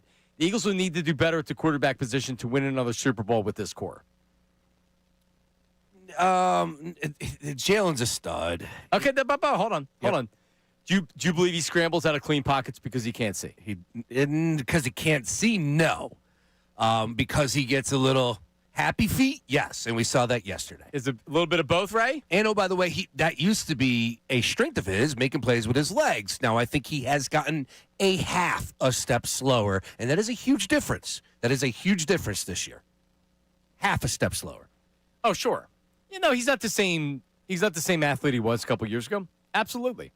I think it's totally fair he does scramble out of clean pockets. It's almost like he has 1 foot ready to scramble out of the pocket because he doesn't trust himself. He doesn't have high confidence in throwing the ball. But I also think that at times he does have problems seeing. I think part of the reason why the middle of the field, Jalen's right. tall enough. He's not 5'11". He's probably 6'1.5", but he's also not 6'3". So I think, Ray, do you think that's part of it? Could be part of it. I think he's not putting the ball in peril, and if he doesn't exactly, like him not seeing what he wants to see, I think is more than him not seeing. Doesn't want to throw over the middle. I think that's true. I don't know how you would argue with that. Yeah, the numbers are there, and, of course, the breakdowns, yeah.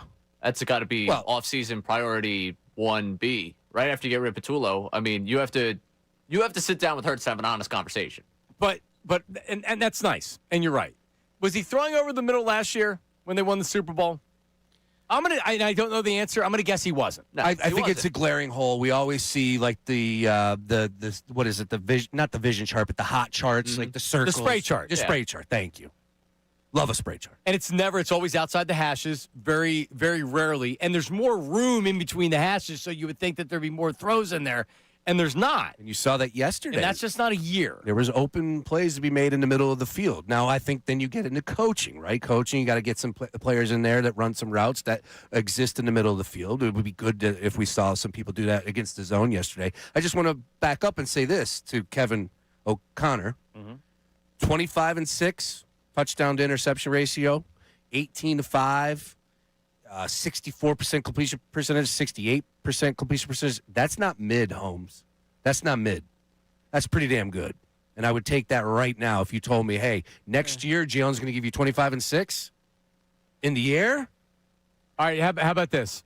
71% completion percentage, 3,877 yards, 20 touchdowns and 5 interceptions. Great season, right? Heck yeah. Sam Bradford.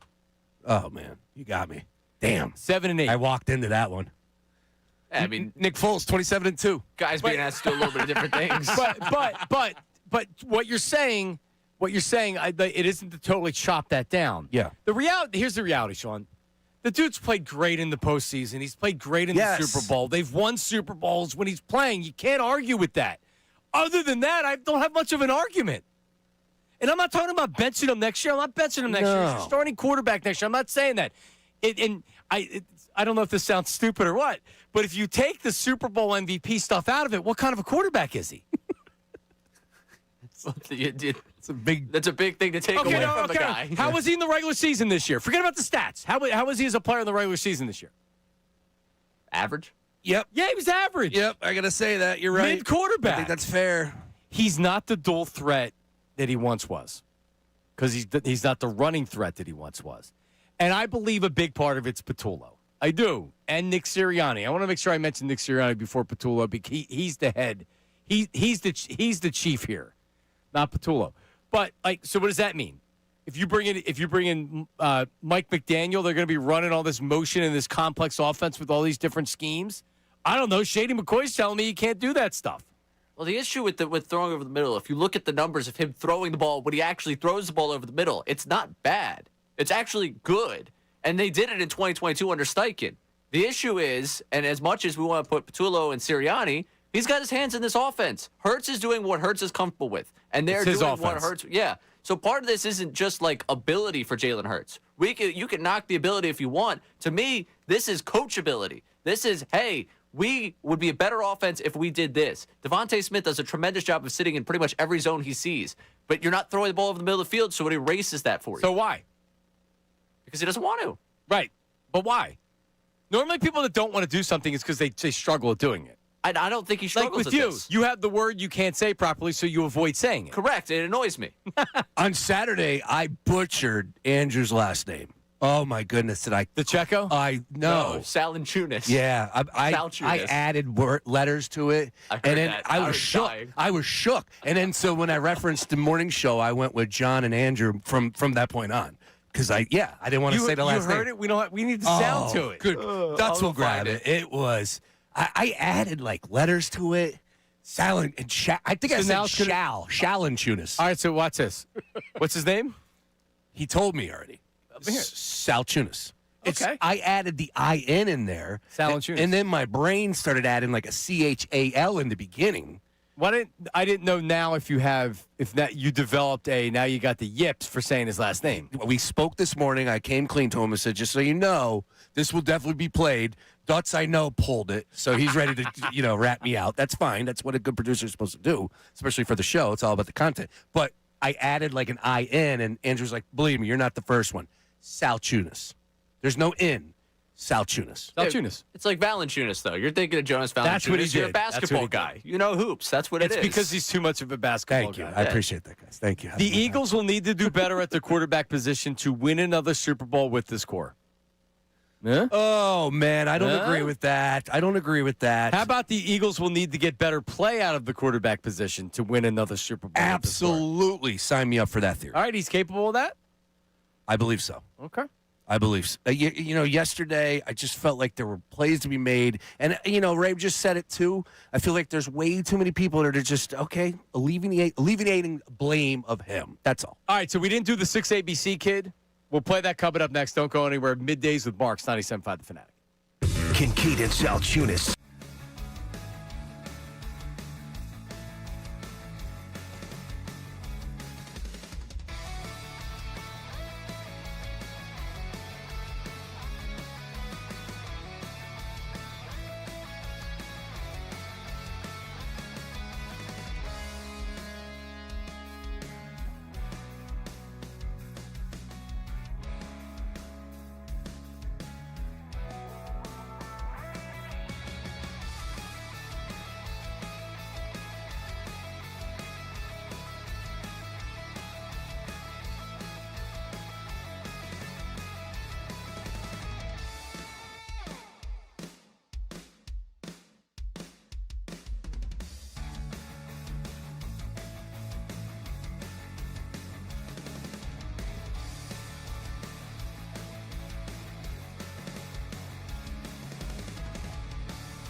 If you smoke like I smoke, you get high like every day.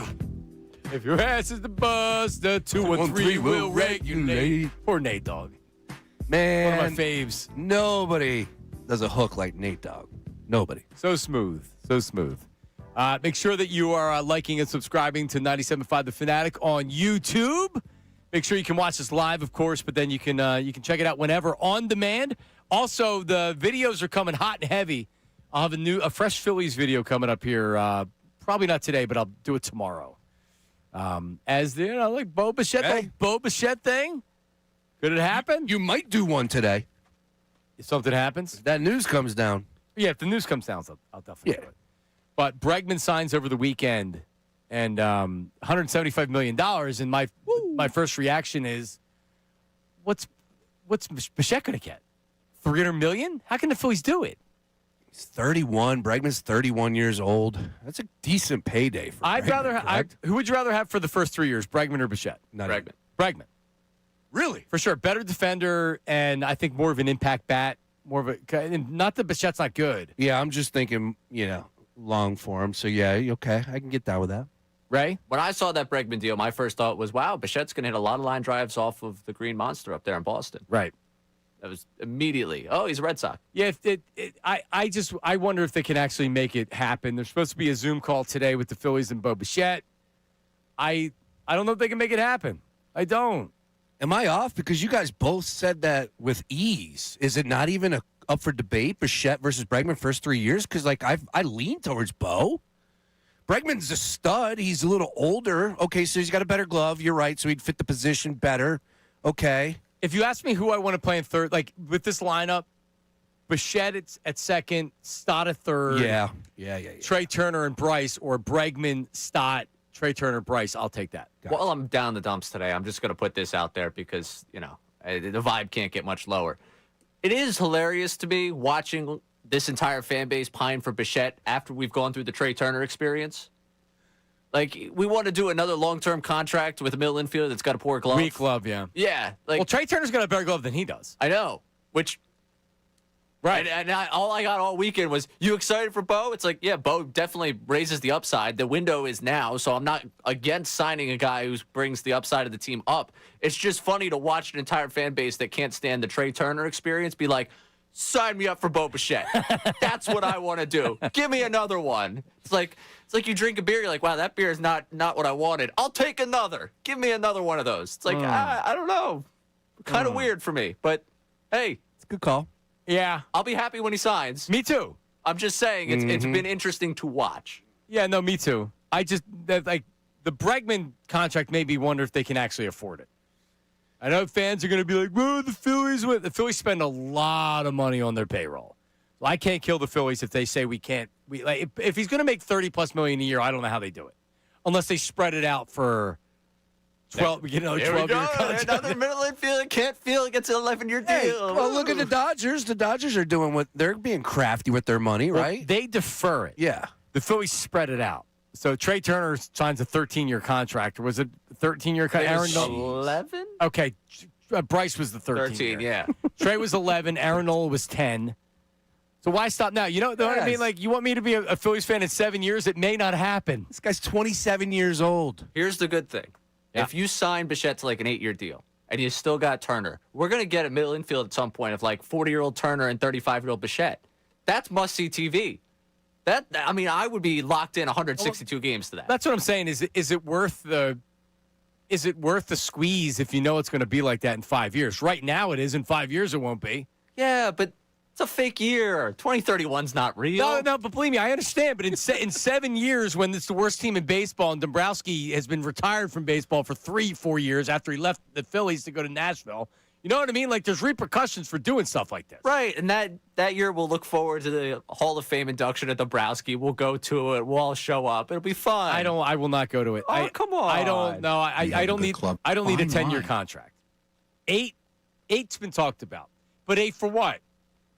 8 for 320? Oh, whoa! You just gave him $40 million. No. 8 for 250. Game, what, 33? Right? Yeah, no. Bregman's worth 35. Who else are they competing with? You said the Red Sox? I would imagine the Red Sox are in on this because they still need a right-handed bat. The Red Sox. They seem like they're cheap. They're cheap, man. The Red Sox don't like spending money like you think they do. Not like, Well, they don't want to spend the money. Yankees, Mets, it feels like they're on the way out too as well, spending money. I don't think the Yankees are in. The Mets seem like they'd rather wait and not spend that money right now. To your point, Padres, Dodgers, no. There's not as many teams interested, which might bring the price down. It didn't bring the price down on Bregman. So if you have to choose between the Phillies, the Reds, and the Pirates, where are you going, Bo? Well, that's easy. Exactly. Hopefully it is. If he's a Philly, I'll be really stoked. But I do realize that these long-term contracts at some point are going to kill him. Yeah. But that's, again, fake years. They're not real. What's this kid's name that 6ABC got? Sam Salvo. Sam Salvo, who's how old? 7? 8? 10? I think 11. Is he 11? Maybe 10. Seems about right. Taking the internet by storm. He was at the game last night. 6ABC got him on the way out the door. Here's how it sounded. Yes, this was a huge letdown. This was my Christmas present, and I got a loss. Oh, no. You probably would have rather had Cole, huh? Yeah, probably. I'm feeling two of two things. A, I want A.J. Brown packing his bags, and I want him somewhere else that is not here. I love you, A.J., but, like, you can't make those drops in that game. And I also want Kevin Patullo flipping burgers at, like, the local McDonald's or something. I don't care. Why do you say that? Whenever he's an offensive coordinator, it's like he's flipping burgers. One side, he's cooking. One half, he's cooking. And the other half is completely raw. It's awesome. It's great parenting. Wow. He didn't figure that one out on himself. I think he started a podcast this morning known as Salvo Takes. I think that's probably what he's going to run out there.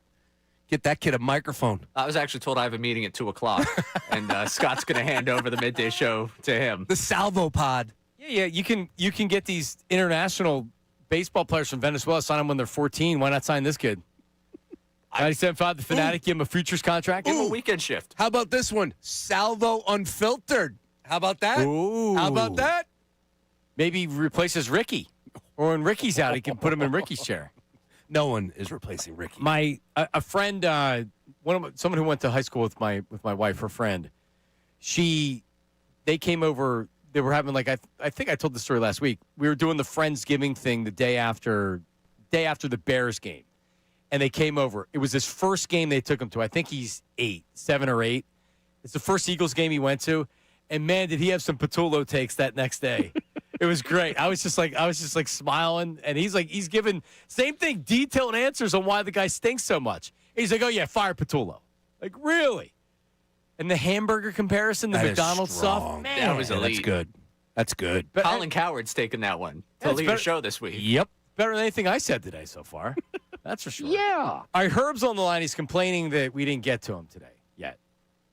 Usually Herb's reserved for more Tuesday, Wednesday, Thursday when there's not a lot of stuff going on. But, I mean, I guess the 1 o'clock hour we could get to him because he's complaining that I should put him on because that we're very busy today on the phone lines, but he's saying they won't call again after today because they're very, they're reacting to the Eagles' loss, so you better take me. He's threatening me. Should we get to 1 o'clock hour? Herb? Okay. All right. Maybe Herb's coming up. But coming up after this, how about that? Let's go. Our sounds and thoughts from the wild card weekend right here at Middays with Marks, 97.5 The Fanatic. Now on 97.5 The Fanatic Sports Update. The Eagles season's over. I'm already done with this Fanatic Sports Update. The Birds lose 23-19 to the 49ers in the wild card round, only scoring 6 points in the second half. Defense led 361 total yards of offense to the 49ers. Jalen Hurts 20 of 35 in the game, 168 yards and a touchdown. Another game where the offense stalls out in the second half. Nick Sirianni was asked about it. Felt like that was kind of our story as the year progressed. Good first half, didn't do a good enough job coaching, didn't do a good enough job executing. In the second half, some penalties got us behind the sticks. We had a hard time overcoming them. And now the team having a meeting today down there at NovaCare before they have locker cleanout, so expect to get some reaction from players about the offseason. We'll begin to ask the questions of the offseason. Kevin Patullo, A.J. Brown, and a number of other things we'll get into, I'm sure, as the weeks continue on. Weekend was brutal elsewhere. Philadelphia sports. Flyers lost 7-2 to the Lightning, and the Sixers lost the Raptors in overtime. Flyers have a rematch with Lightning tonight at 7. You can listen to it right here on The Fanatic. This update is brought to you by Positive Coaching Alliance. Questions about youth or high school sports? Positive Coaching Alliance can help. PCA, a national nonprofit nonprofit organization develops better athletes and better people through youth and high school sports. Info at positivecoach.org. I'm Ray Down, your home for the Sixers Flyers. Best Birds talk in town. 97.5 The Fanatic and 97.5thefanatic.com.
It's a Christmas present. My wife, I'm simple. I'm Really simple, cool. man. Well, yeah, we're both hoodie guys. Yeah, it was simple. Man. Exactly. So This was for my birthday. I got Stitch Fix. Oh, and this is one of the. It does look good. Not bad, right? I was wondering if that's good quality, because it pops up on the algorithm and Instagram. It's overly good quality. Nice. It's pricey too. Right. Yeah. Yeah. No, but you're getting good. You're getting your money's worth. That's not coming from like China, DH gate style. No, and it's not even. You're not even getting it from one of the stores in the malls or the retail. You're getting actual like Flag and Anthem is something that I've shopped before. You're getting brands like that. So no, it is. It's good stuff. I like that. It's really good stuff. I was at a cheerleading competition. Did I mention this before over the weekend? Ray, I was at. I got to show you the picture of it. I was at Archbishop Carroll, I believe. Is that in Radnor? Okay, sounds right. And my daughter does comp cheer, so it's like chaos. There's people everywhere. There's cars everywhere. I got to go to the bathroom, right? And where did I have this picture? I got to go to the bathroom. And so, like, you got to go downstairs. I guess this is, like, near where the locker rooms or whatever. Tell me if you've ever seen a bathroom like this.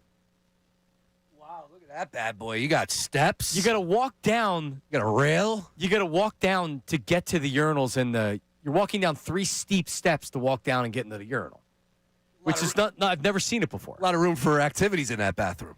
It wasn't the biggest bathroom in the world. It was just weird how I had steps walking down the bathroom. How many people have fallen down those steps in the day? Probably a lot, right? I would imagine. Probably a lot. But the competition was fun. I was home to watch the Eagles. And Ray, this is my biggest takeaway from the entire day. There were a lot of people listening to the show. More people than, you're like, all right, we're doing well, but we just started out or whatever. A lot of people were coming up to me and saying, I saw Brace's back. That's awesome. Let's go. How about that? I got a couple how about that yells at me. How about that is strong. I can't go anywhere now. Do you get the how about that? Yep. Got to put it on a T-shirt. How about that? Ray's face on the Yes. How about I'm that? good with it. And then we had this one the other day. This was 2 Mondays ago. We came up with the Middays with Marks. Not elite. Because I'm not. It's actually perfect. I thought that was pretty good. And we stumbled into it, right, with the Harper deal. It's our thing. Yeah. Yeah, I thought it was good. Or you could get Herb, who sent me this picture yesterday. Yes, that. Yeah. Oh, you got to. Oh, Herb is wearing rocking an the shield. He's wearing an NFL Shield sweatshirt. I thought that was only reserved for Baldy. I didn't realize that's Herb's style. What did he do? Drive Roger Goodell around one weekend? Possible. Oh, Herb spends more money on his gear. He'll be wearing $200 sneakers. He'll have a tracksuit on the big pussy would have been salivating over. Big Dom asked Herb for his advice. it is tracksuit January. Oh, dude, I got something from Nike. I'm gonna wear it later this week. I'll save it from you. Really? There for you. Oh God, my wife hates it. It's tracksuit January. Pretty man. obnoxious. Yeah, you're allowed. I can't wait. All right, we'll do that coming up. But we got to get to, how about that? When you see something great. How about that? When you see something you hate. How about that? When you see something you just need to tell someone about, hit them with a. How about that? How about that? We start off with Tony Romo. Is that what we have? All right, so this is the beginning of the broadcast. Here's Tony Romo when they do they don't do the slide in like Collinsworth does, but they just start. Nance has his, spiffy intro, and then Romo comes in. They're talking about the game. Here's how it sounded. It is wide open. I don't think we've ever seen it where you're like, who's going to win? I don't know. You know, and I'm pretty good at football knowledge, and I'm like, I don't know. Today's going to be very telling, though, because Jacksonville is a complete football team. They can surprise a lot of people. Carolina did that yesterday. They earned the respect of them. Almost won. They didn't. Jacksonville's in that same situation. They could do it. This could be a major upset, even though it's really not an upset because the Bills are actually the underdog, but they're the overdogs. Well, we'll see today. Dynamite. The overdogs, he said? What's he talking about? Why are you bringing up other games? Talk about this game. If you want to mention the point spread, just say the Jags have went so far to where they're actually favored in this game, so the Bills that were thought to be a Super Bowl favorite, now they come into Jacksonville as underdogs. And what does that mean for Josh Allen? What does that mean for the mentality? Like, do anything but what you just did. Oh, my, he's so bad. He's so bad. Who knows what is going on inside Romo's head? Really. And things have changed so much in the past 2-3 seasons because, remember, he came out and everybody was infatuated with Tony Romo and his magic 8-ball readings of the plays. Remember? Oh, he's predicting everything. Yeah, and Kurt Warner told me, and he was very annoyed by it, he told me, if I wanted to do that, anybody that's doing the broadcast could do that. I'm not a fan of predicting the plays, and I know that everybody loves them, but the guy who did the last Eagles game of the regular season was doing it too, and it was annoying the hell out of me. Who was it? It was who did the final game with Ross Tucker. Well, thank you. Ross. Everyone loves Ross, and I get it. Here's what I like when they do. I like when, like when Brady did it, it didn't end up happening. He goes, keep an eye on A.J. Brown. He's one-on-one coverage on the outside to where it's like he's seeing that. That's possibly where he could be going. You're right. Romo was literally looking at a play, and anybody that's up there in real time could be able to tell you what's probably coming. Any broadcaster up there could probably. I like what Kurt Warner said to you, yeah. You could tell he was so annoyed by it. All right, let me do this one, too. Do you have McDermott on the tush push? So this is preseason. Did you see the biggest play of the game yesterday? Oh, yeah, I did. Bills are trailing late. They do a 10-yard tush push on a 4th and 1, which got them to the 1-yard line where they scored a touchdown. So the biggest play of the freaking year for the Bills, they use a tush push after Sean McDermott before the season said the following. My position hasn't really changed at all. Even though there's not significant data out there to this point, my biggest concern is the health and safety of the players. There's other data out there that suggests when you're in a posture like we're talking about, that can lead to serious injury. And I think being responsible and proactive in that regard is the right way to go. Yeah. Got to be proactive. There may not be data out there right now, but you have to be proactive because they could be injured, and that's a reason to vote against it. He's full of it. What? It's their go-to play, and he's full of it. Yep. Anyways. But why was he doing that? Because he didn't want to have to face it in the Super Bowl? You know, Sean's a local guy. I'm a fan. Yeah. I was rooting for him. He probably is keeping his job right now. His brother is a big deal at the Union. Tim's always been, great guy. You know, the great guy, great ambassador to Philadelphia and everything else. He is full of it. I totally agree with you on that one. What you got, John? All right, well, we're going to stay with that game that Romo, of course, was calling with Nance. And it's more so hitting the fast-forward button on for me because you're talking about a team that I picked against. I thought that the Bills were going to slip up on the road against the red-hot Jacksonville Jags team. And, oh, by the way, the Jags played their butts off. But Josh Allen, game on the line, gets that final drive. And as you just said, 11-yard pickup. But, of course, this is how it sounded when they cashed in finally. Here's the snap. There's the surge. And I think they largely let him score on purpose. There was not much impedance there as Josh Allen is in for the 1-yard touchdown run to give the Bills the lead with 1:02 left in the game. Of course, they go on to win 27-24. Josh Allen finished the day 28 of 35, 273, one touchdown, 11 carries, 33 yards, one touchdown. He took a beating, John, and I'm bringing it up because now they get to go to Denver to take on the overall 1 seed in the AFC. And if I had to ask you, give me a point spread right now, who you making the favorite? Denver -1. How about the Buffalo Bills are favored by 1.5? Yeah, I can see it. Woo! How about that? Yeah, I mean, like, the Broncos had not been getting the respect even at home. I remember, because I lost on it, the Chiefs were 3.5-point favorites at Denver, and Denver beat them. But for whatever reason, maybe it's the quarterback. Maybe it's just the overall talent on offense. That defense is very good. Yep. Or maybe it's the fact that Josh Allen, it's really his year. For crying out loud, Shakir is his number one go-to. He had 12 catches. Can you please get him? Yeah. Hey, how about A.J. Brown with Buffalo next year? It'd be great. It really would. I picked them to lose because the point spread just looked weird. You remember the two teams I said that I would pick to go to the Super Bowl out of the AFC were the Texans and the Bills, two of the lowest seeds. Just because, like everybody expects the Bills to go every year. It's the year that no one expects them to do anything, and this is the year. I hope so. I feel good for Sean McDermott, even though he's a weasel and a rat for that whole tush-push thing. It would be cool from the standpoint, too, because everybody was setting up with the pressure on Josh Allen. No Mahomes, no Lamar, no Joe Burrow. It better happen. Well, one step down. All right. Let's do this. So I know Ray is still a little bit down in the dumps because of it. Packers lose. How they lost that game. Second time in a matter of weeks where the Bears come back late in the fourth quarter. When they scored that touchdown that put them down by 1 score, it totally felt, I don't know if you guys felt the same way. It was like, momentum. And then the Packers actually get the ball back and they start driving down the field, but they did it too quick.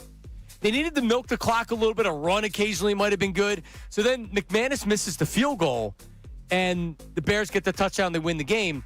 But after the game, Ben Johnson gives the really fast handshake to Matt LaFleur, and then skates off. And then here's how he sounded in the locker room afterwards. Hell yeah!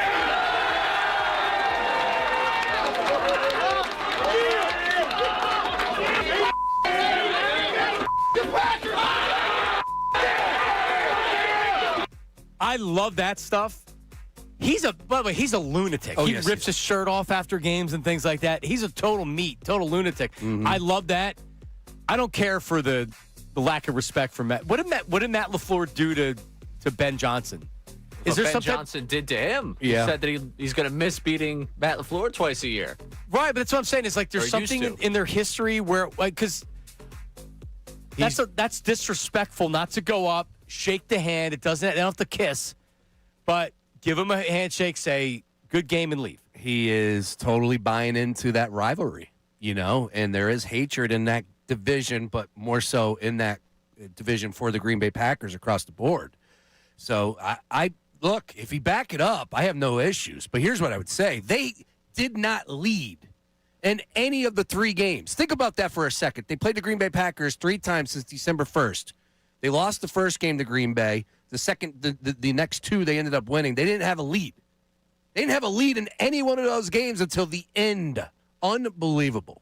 Yep. It's crazy when you break it down like It's crazy how they just keep winning games, and people still just don't want to give them the respect, including me. I was on the Bears. I thought for sure that was a loss. It was not a good weekend for your boy. Not a good Rams at the Bears. What's the point spread? Do you already know? Do not know. Where would you put it, Ray? Rams at the Bears. Yep. Bears -1. No, I'm going to make the Ray. Wow. I'm struggling with this one. After a game like that where the big win, do they have the momentum? Does Vegas feel the momentum? Packers were favored. I'm making the Rams favored. Packers were favored by 1.5 when it went off. Yes. Yep. I'll make the Rams favored. I think Rams -1.5. The Rams are favored by 4 points. Woo! What? There you go. Keep disrespecting them. To your point, I don't think they win those games if Ben Johnson's not nuts like that, where he's made it a rivalry. He's made it F the Packers, which is what he's doing. It's really Bush League to not at least give the man a firm handshake and say good game and leave. LaFleur should not shake his hand next year. No, I mean, if you want to, that's Buddy Ryan, Jimmy Johnson stuff. But it's not 1988. Now anymore. we're talking. Getting me excited, It John. really is. And if you're LaFleur, I mean, you want to punch him. Yes. I would want to punch him in the face. It's totally disrespectful. If I'm LaFleur, I'm not walking out there next year. Like, I'm not shaking your hand. I'm done with that. After that loss, I'd want to punch anyone that comes anywhere near me in the face. But also, how do you go? Like, they can't. Isn't it almost as long as he's the Packers coach, they can't shake hands, right? There's no going back on that. No. He's not going to walk out again and get disrespected by Ben Johnson. Ben Johnson's not now. He's not going to now go out there and be like, "Good game." You know what I mean? But you can't lose again to him and not walk out there because then you look like No, a I disagree. I just think you just don't go out. You don't go out. Yeah, I'm done. Nah, I think I'm you got to done. keep walking out there. But if I'm LaFleur, I'm not going out there. Yeah, I'm right there with you on that one. It's honestly a good thing. I would punch him. It's a good thing we're having this conversation today for him because over the weekend there was a legitimate conversation whether he ever have the chance to shake his hand as a head coach again. I know. So Matt LaFleur, who is under contract for 1 more year, very rarely do coaches go in the final years of their contract. He didn't earn a new one. The headline is, no, he didn't. The headline on ESPN.com is the Packers are going to try to bring him back. The first headline I saw was that they want to bring him back, but also it's a publicly traded company. Like that's the problem with not having an owner is the owner can't say, Matt, I'm going to bring you back. We're going to pay you $15 million a year. It's weird with the Packers, man. So when you don't have like the owner, star player, and owner head coach with certain teams like Jeffrey Lurie, like with Robert Kraft, like with Jerry Jones, unfortunately for Dallas Cowboy fans, that's a real thing. And when you don't have that owner, now the Packers may say, well, we're not going to pay you $20 million a year on an extension. And because that's John Harbaugh's asking for $20 million a year. If LaFleur left, he's making 15 minimum, if not more. Yeah, he's a good coach. He's just got to find a way to close up shop, and they can't finish. And that's their Achilles heel. That's the head coach. Yeah. Now, do people consider him a good head coach because his beard looks so fresh and he's handsome? He is a good-looking dude, yeah. I think that's part of it. Ray, if I was to say that's who I want to look like, not what I'd be LaFleur. LaFleur? Yeah, That's your pick? He's not too tall, but he's tall enough. He's well built. He's handsome. He's got the good facial hair. Yes. Good choice. Who would you pick? Mark Zumoff? How about that? Sure. No, young Mark Zumoff. Because it's a hell of a pick that you're going with. Well, you have there. red hair. Doesn't Zoo have brown hair or whatever? Miss Zoo. Your play-by-play guy, I could see you doing the Sixers. He's a great guy. Was my professor at Temple. Mark Zumoff was? Yeah. Oh. Wow. How about that? How about that? When he left doing play-by-play, or was he always at Temple?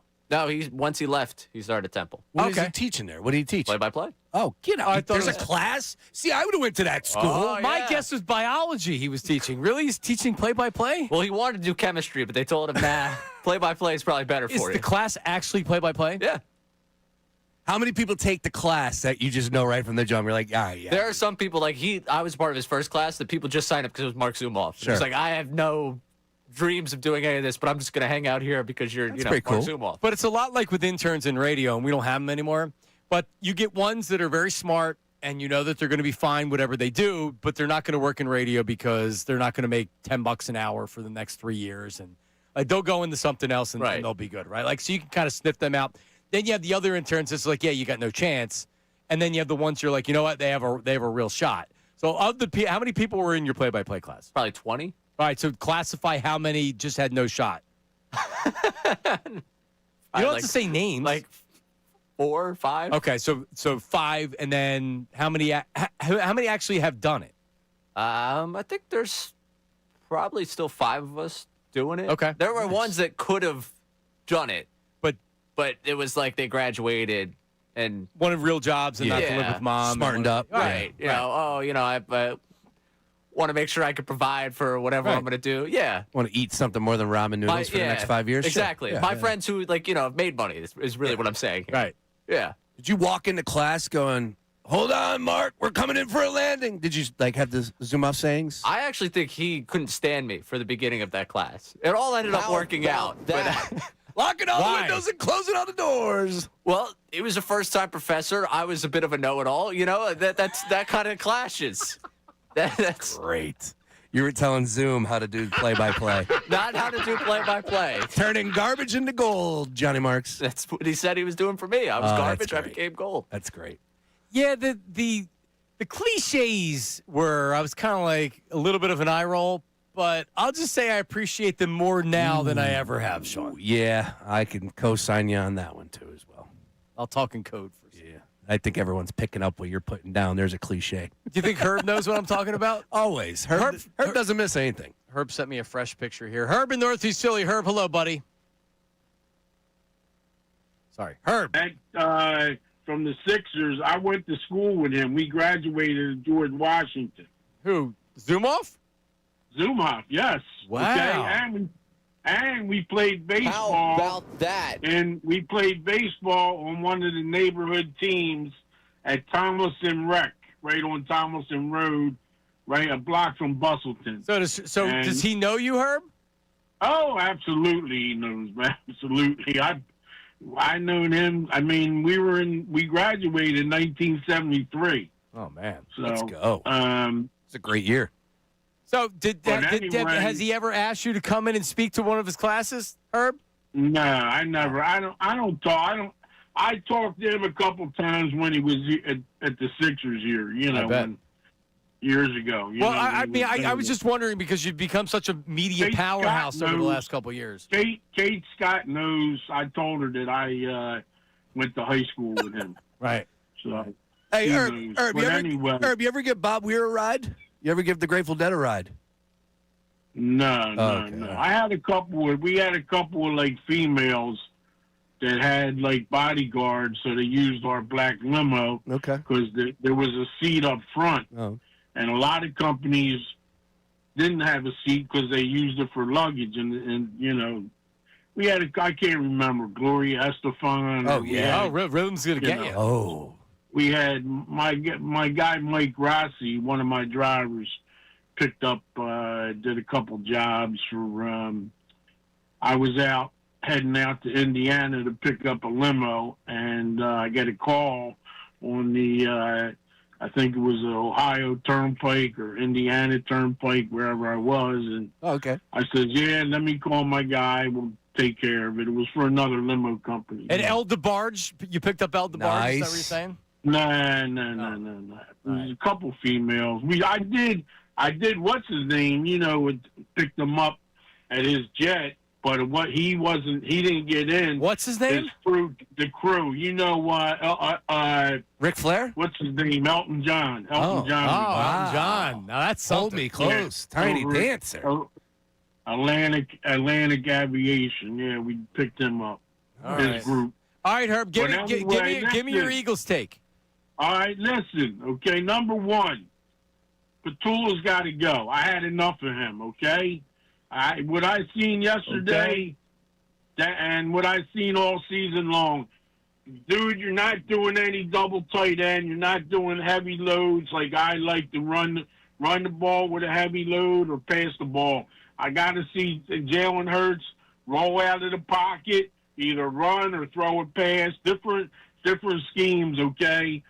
Goddard should have had like seven, eight touches yesterday. I mean, it's ridiculous. They got to do something. They got to get an experienced guy that's either was in the NFL, okay, or the Miami coach or whatever. But I'm going to tell you something. Yep. What I heard last night, okay, and I've been listening to him a lot. The wide receiver, Jason Avant. Yeah. I would either hire him right now, either one as an offensive coordinator or as a receiver coach. The guy they got now, the guy they I think had now, some big tall guy or whatever. I think that's him. He's been here for a long time. I know you want 10 minutes on the air. I can't give it to you because we're up against it. Okay. Thank you. Jason Avant, Okay. I would imagine, doesn't want the rigors of being a positional coach in the NFL. Because I mean, like he made pretty good money in the NFL. He does great on TV. Yeah. When you have that job, man, you're working a lot, and you got to have the passion for doing it. Otherwise, you're not going to do it. And the fact that he hasn't done that so far, you're not going to make him the offensive coordinator. No. You got to. No, that's we're not looking. Yeah, this isn't make Seth Joyner the defensive coordinator, and the Eagles will be fine. B-Doc. Yeah, there you go. These guys aren't doing that. Seth does just fine on his own. There are plenty of names out there, and I trust Howie Roseman to go find one. Well, Mad Mike's on the line, so we're going to have to give him some time. You know, like we all hammer him when the Eagles are winning, but Mad Mike's going to get his time coming up. Don't turn off the channel, though. I'll keep him short. Also coming up, fans are blaming Jake Elliott for yesterday. Is that wrong? I think it is. I'm not telling you I think he's good. We'll talk about coming up next. Middays with Marks, 97.5 The Fanatic. Now on 97.5 The Fanatic Sports Update. The Eagles season is over. I'm Ray Dunn with this Fanatic Sports Update. The Birds fell 23-19 to the 49ers. The NFC wildcard round yesterday. The same problems that plagued them all season long offensively continued into the final game of the season, scoring just 6 points in that second half. Jalen Hurts was 20 for 35 of the game, 168 yards and a touchdown. After the game, Sirianni was asked about the offense going stagnant in that second half. Felt like that was kind of our story as the year progressed. Good first half, didn't do a good enough job coaching, didn't do a good enough job executing. In the second half, some penalties got us behind the sticks. We had a hard time overcoming them. And that's where it all ends for this team. Plenty of offseason questions, future Kevin Patullo, A.J. Brown, a number of free agents. We'll break it all down for you in the coming weeks. Tough weekend for Philadelphia sports elsewhere as well. The Flyers lost 7-2 to Tampa Bay on Saturday night. The Sixers lost 116-115 overtime to the Raptors last night. Flyers have a rematch with Lightning tonight at 7 o'clock. This update's brought to you by IHOP. IHOP's value menu is here. Enjoy breakfast favorites like pancakes, eggs, and bacon, French toast with sausage, or a cheesy omelet with pancakes, all for just $6. Go to your happy plates with the $6 IHOP value menu. I'm Ray Dunn, your home for the Sixers. Flyers, best birds talk in town. 97.5 The Fanatic and 97.5thefanatic.com.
97.5, the Fanatic. I just saw Colarulo. He's in the house. Still's back from vacation. Ricky Bo is walking around here. So they're coming up at 2. On Saturday, this is another thing. Like, I need to get the roster right. You said Colarulo? Colarulo, I guess is what you say. That's it. So you just threw me off on that. I don't know. Like, I hear it right. Everybody criticizes me for it, so I just say it. So I was thinking of the song "Call on Me." Call on me. Da, da, da. So now that's in my head when I say. That's how you get it. Yeah, Bill. Honestly, Colarulo. So we were saying, what's the word that you struggle with saying because it's in your head? Frustrated. Frustrated. You say it right now. Yeah. Yeah, because I do the very concerted effort to say it correct. But you can't say it mid-sentence without getting in your head. Without bothering me. I'm not like that Annoying with me. Bill at all.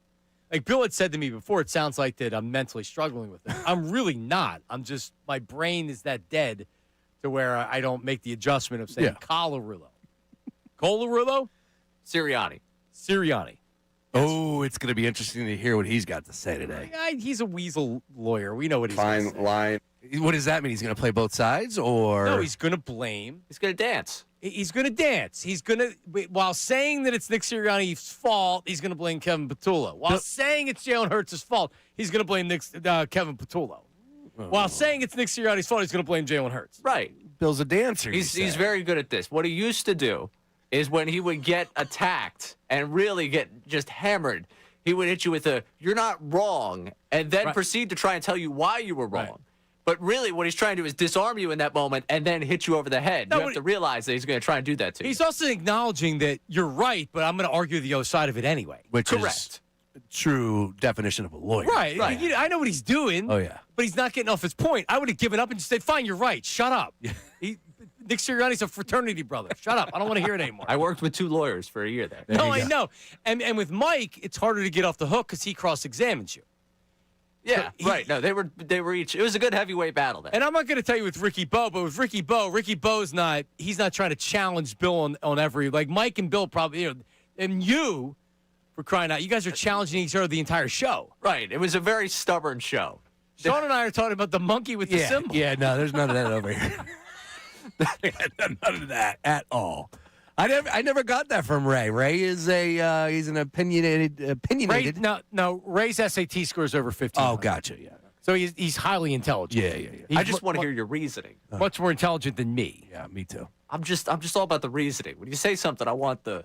No, it's especially if I don't agree with it. Oh, okay. Yeah, it's actually good. No, and that's why I lost $235 because you gave me your reasoning for having confidence with the Eagles, and I'm like, you know what? Smarter guy than me, made a lot of sense. You pumped me up. Give that 800 number, Ray.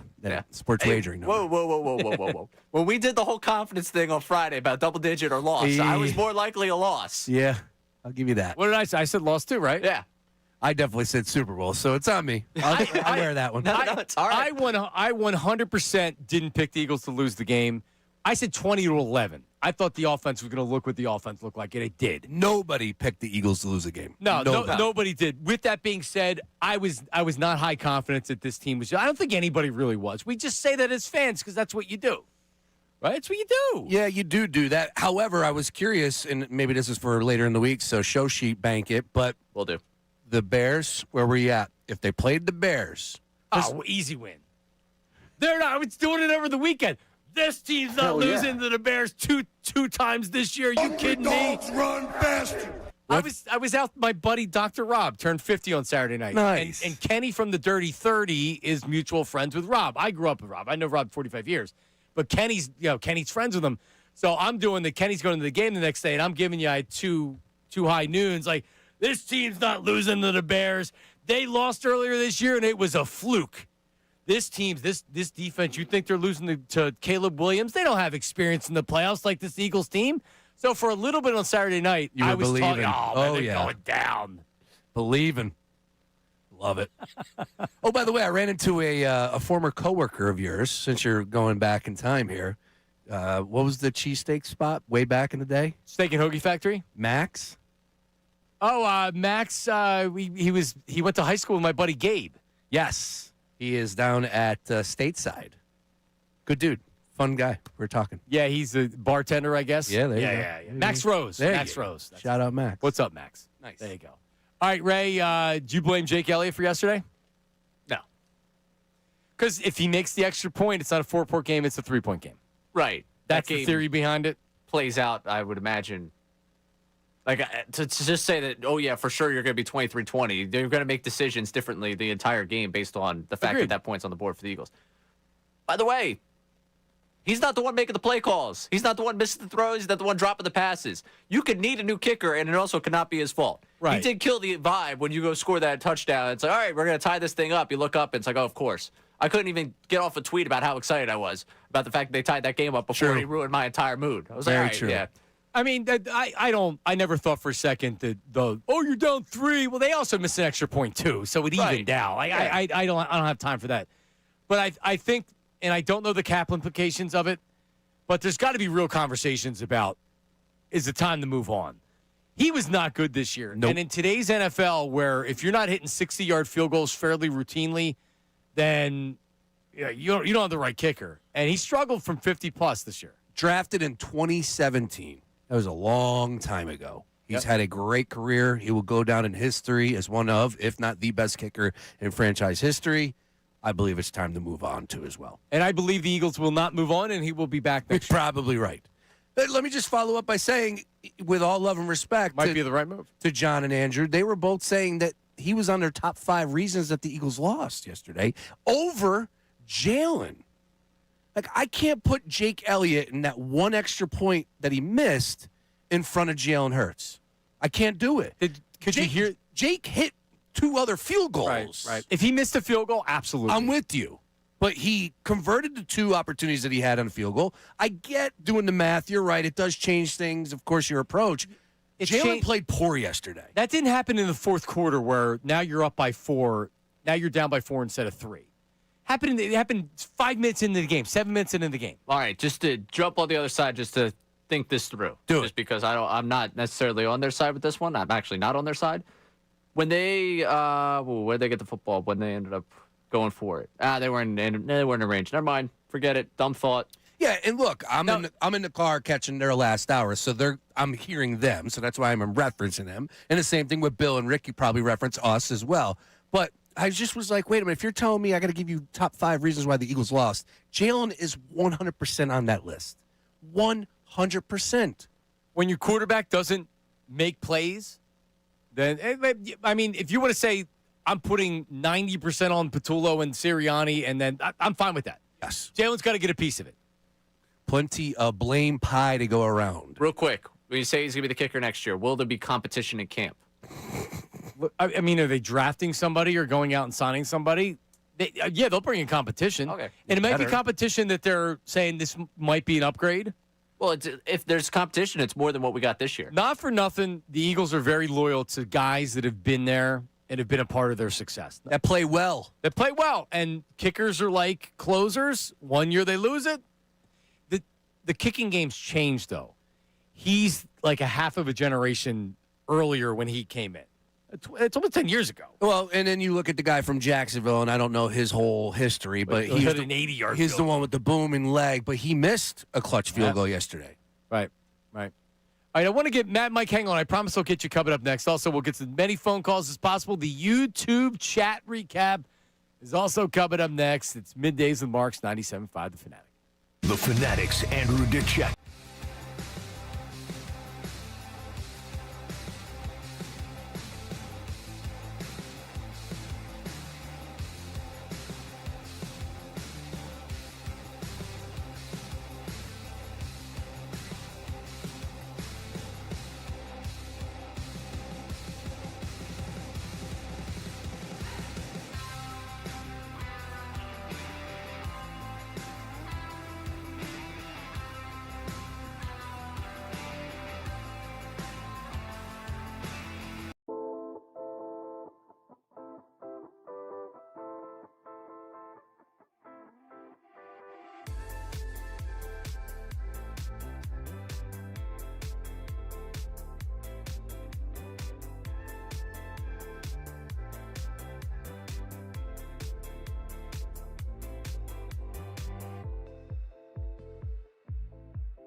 Mark Morrison, it's such a great song. Good pull. Such a great song. Good pull. Dude, I have on every one of my playlists that has any type of throwbacks on it or whatever. I listen to this song all the time. I love it. Vi Sekahemic, all the way in Utah, wherever he's retired to. He loved this song. Oh, turn it up. Turn it up, Bracy. Sean would play it for Vi coming back from breaking the Vi and Gonzo show. Turn it up. Which, by the way, Vi and Gonzo show was a pretty good show. Nice, man. It was a pretty good show. I liked it. I liked Gonzo. Vi had too much other stuff going on to where he was in Utah a lot of times. It's hard to do a show from Utah. Vi was doing, wow, I don't even know. Was he doing a morning show over at NBC? But he was doing crazy work all over the place. I believe he was doing mornings. And then he did a midday show, and then... You know the thing about Gonzo? He was opinionated. He would give it to you. Like, he didn't care about being that, with love and affection, weasel. Like, he wouldn't... Remember, what was the music? What was the music you played? It was the Beaver music, wasn't it? And when he would join Mike. Do you remember it was it was the Leave It to Beaver theme. Yes. We bring Gonzo. When Gonzo first came back to Philly, he was a star. He was the Inquirer. He was the new young columnist for the Inquirer, and he wrote kind of like a bloggy type column as opposed to what everybody else writes. And it was really good because he had a bunch of different stuff there. He would poke at people. It wasn't like what Mike Sealski writes, which is he's very talented and he writes that or whatever. And I'm like, oh, shut up with what you're writing. I'm not reading that. Totally with you. And he's very good. Yeah. Gonzo was different. So I used to bring Gonzo on with Mike, and I would play, I don't know why I decided on the Leave It to Beaver theme. So good. But I would play, the Leave It to Beaver theme? Da-da-da-da-da-da-da-da. This is where you could be finding it on YouTube and playing it as we're talking about it. Yeah. But Gonzo went along with it, I guess, right? And I don't think even Gonzo got the reference. Remember, that's a little bit. I don't remember. I don't think he did in the beginning, but then eventually did come around. But I also used random, do you remember, what was his name? Lee from Allentown. You remember Lee from Allentown? Oh, yeah, Lee from Allentown. I played some Price is Right music for Lee when I brought him on. Yes. It was called Amen, Brother Herbert is what I played for him coming on. I don't know why. It just made sense, and Mike loved it. But anyway, I don't think Ray can find it. That's it. Oh, there it is. Yes, it's exactly it. All right, let's go out to the hotline. Joining us. I think it was because it's he's Mike's, he's Beaver to Mike. Correct. Gonzo was a star. Yeah, love Gonzo. Enjoying himself out in California with his beautiful wife, Colleen. He was just in town. He comes back a couple times. Yeah. All right, let's get Mad Mike, and then we'll do the YouTube chat recap. Mad Mike, you're in your glory today. Hello. Hey, how's everybody doing today?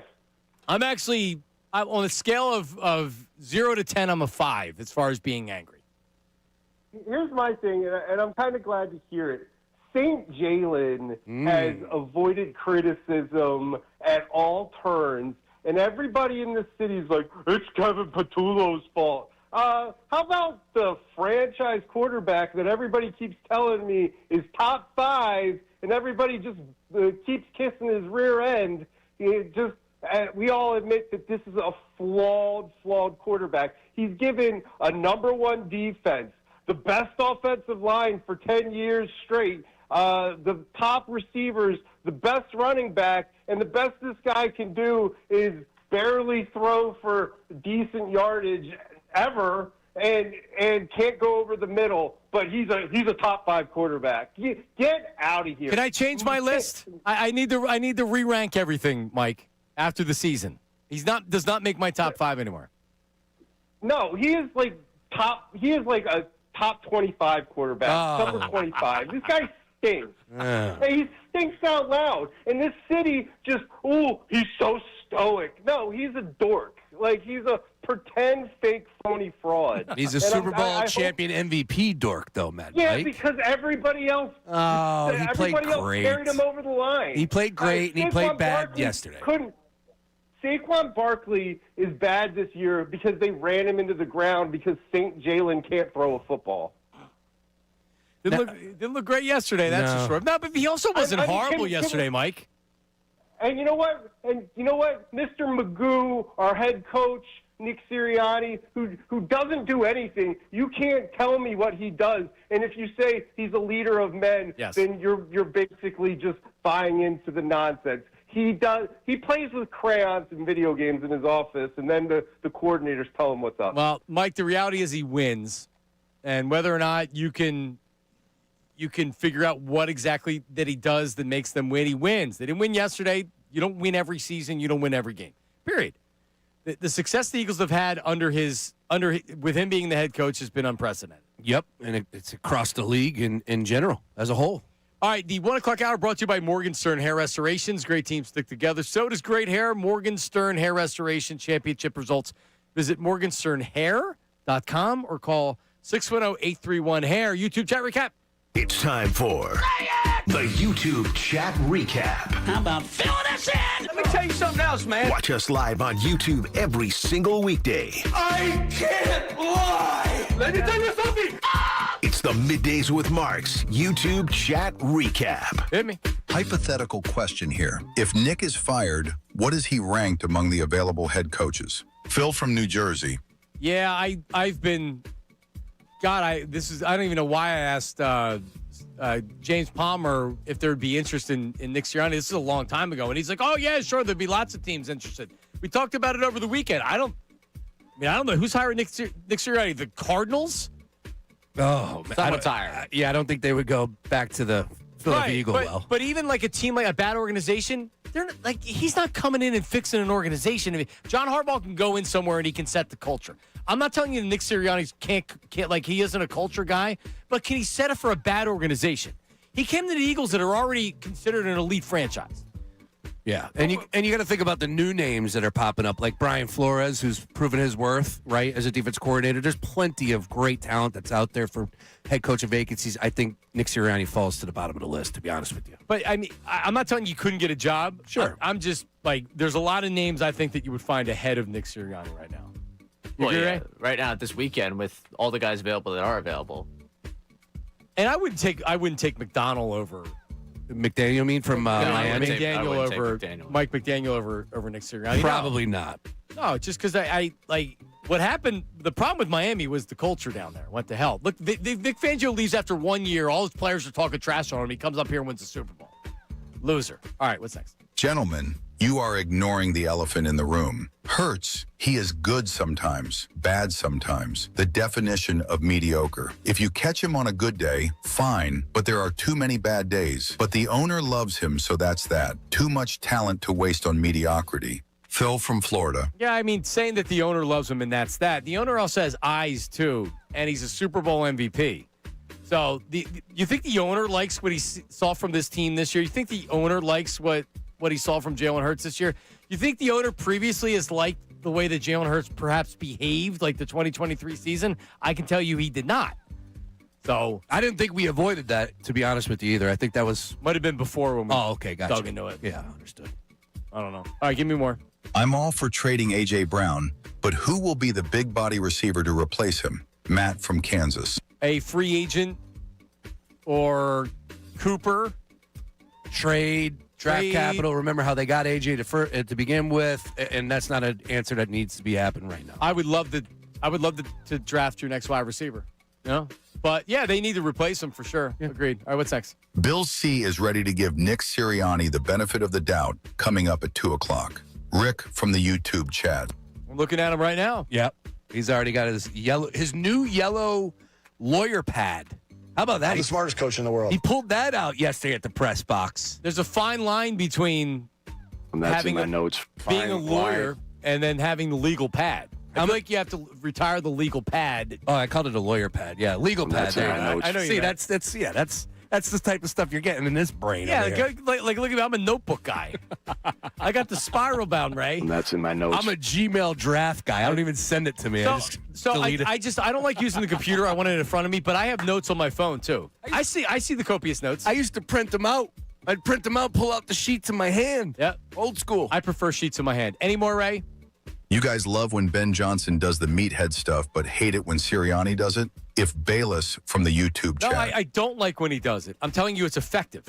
Oh, I do. There's a hell of a lot. There's a big difference between those two guys. Yeah. Yeah. One knows offense, and there you go. One needs fine line. One needs notes. Yeah. And that's in my notes. Herb thinks pocket awareness refers to an inside pouch on his jean jacket. D Flyers from the YouTube chat. Nice one. Perfect way. All right. Are you back tomorrow? I'm back tomorrow, back to back, belly to belly. Oh, my goodness. What are we going to do? 2 in a row with Sean Brace. It might even be more fun tomorrow than because the reaction day typically, my favorite day is the day after. The reaction day is the reaction day. But the day after where people have calmed down a little bit or they're even more mad because they thought about it. I think there's going to be a little of that tomorrow. Looking forward to it. Coming up next, we have Unfiltered, Ricky, Bo, and Bill Colarulo. Good stuff. Call on me. But hold on, how do you pronounce cola? Well, it's call on me. Colarulo. Yeah, Colarulo. So I'm actually pronouncing it correctly. Correct. No, he's doing it wrong. Colarulo. He's doing it wrong. Yeah, Correct. Bill's saying his name wrong. They're coming up next. See you. Now on 97.5.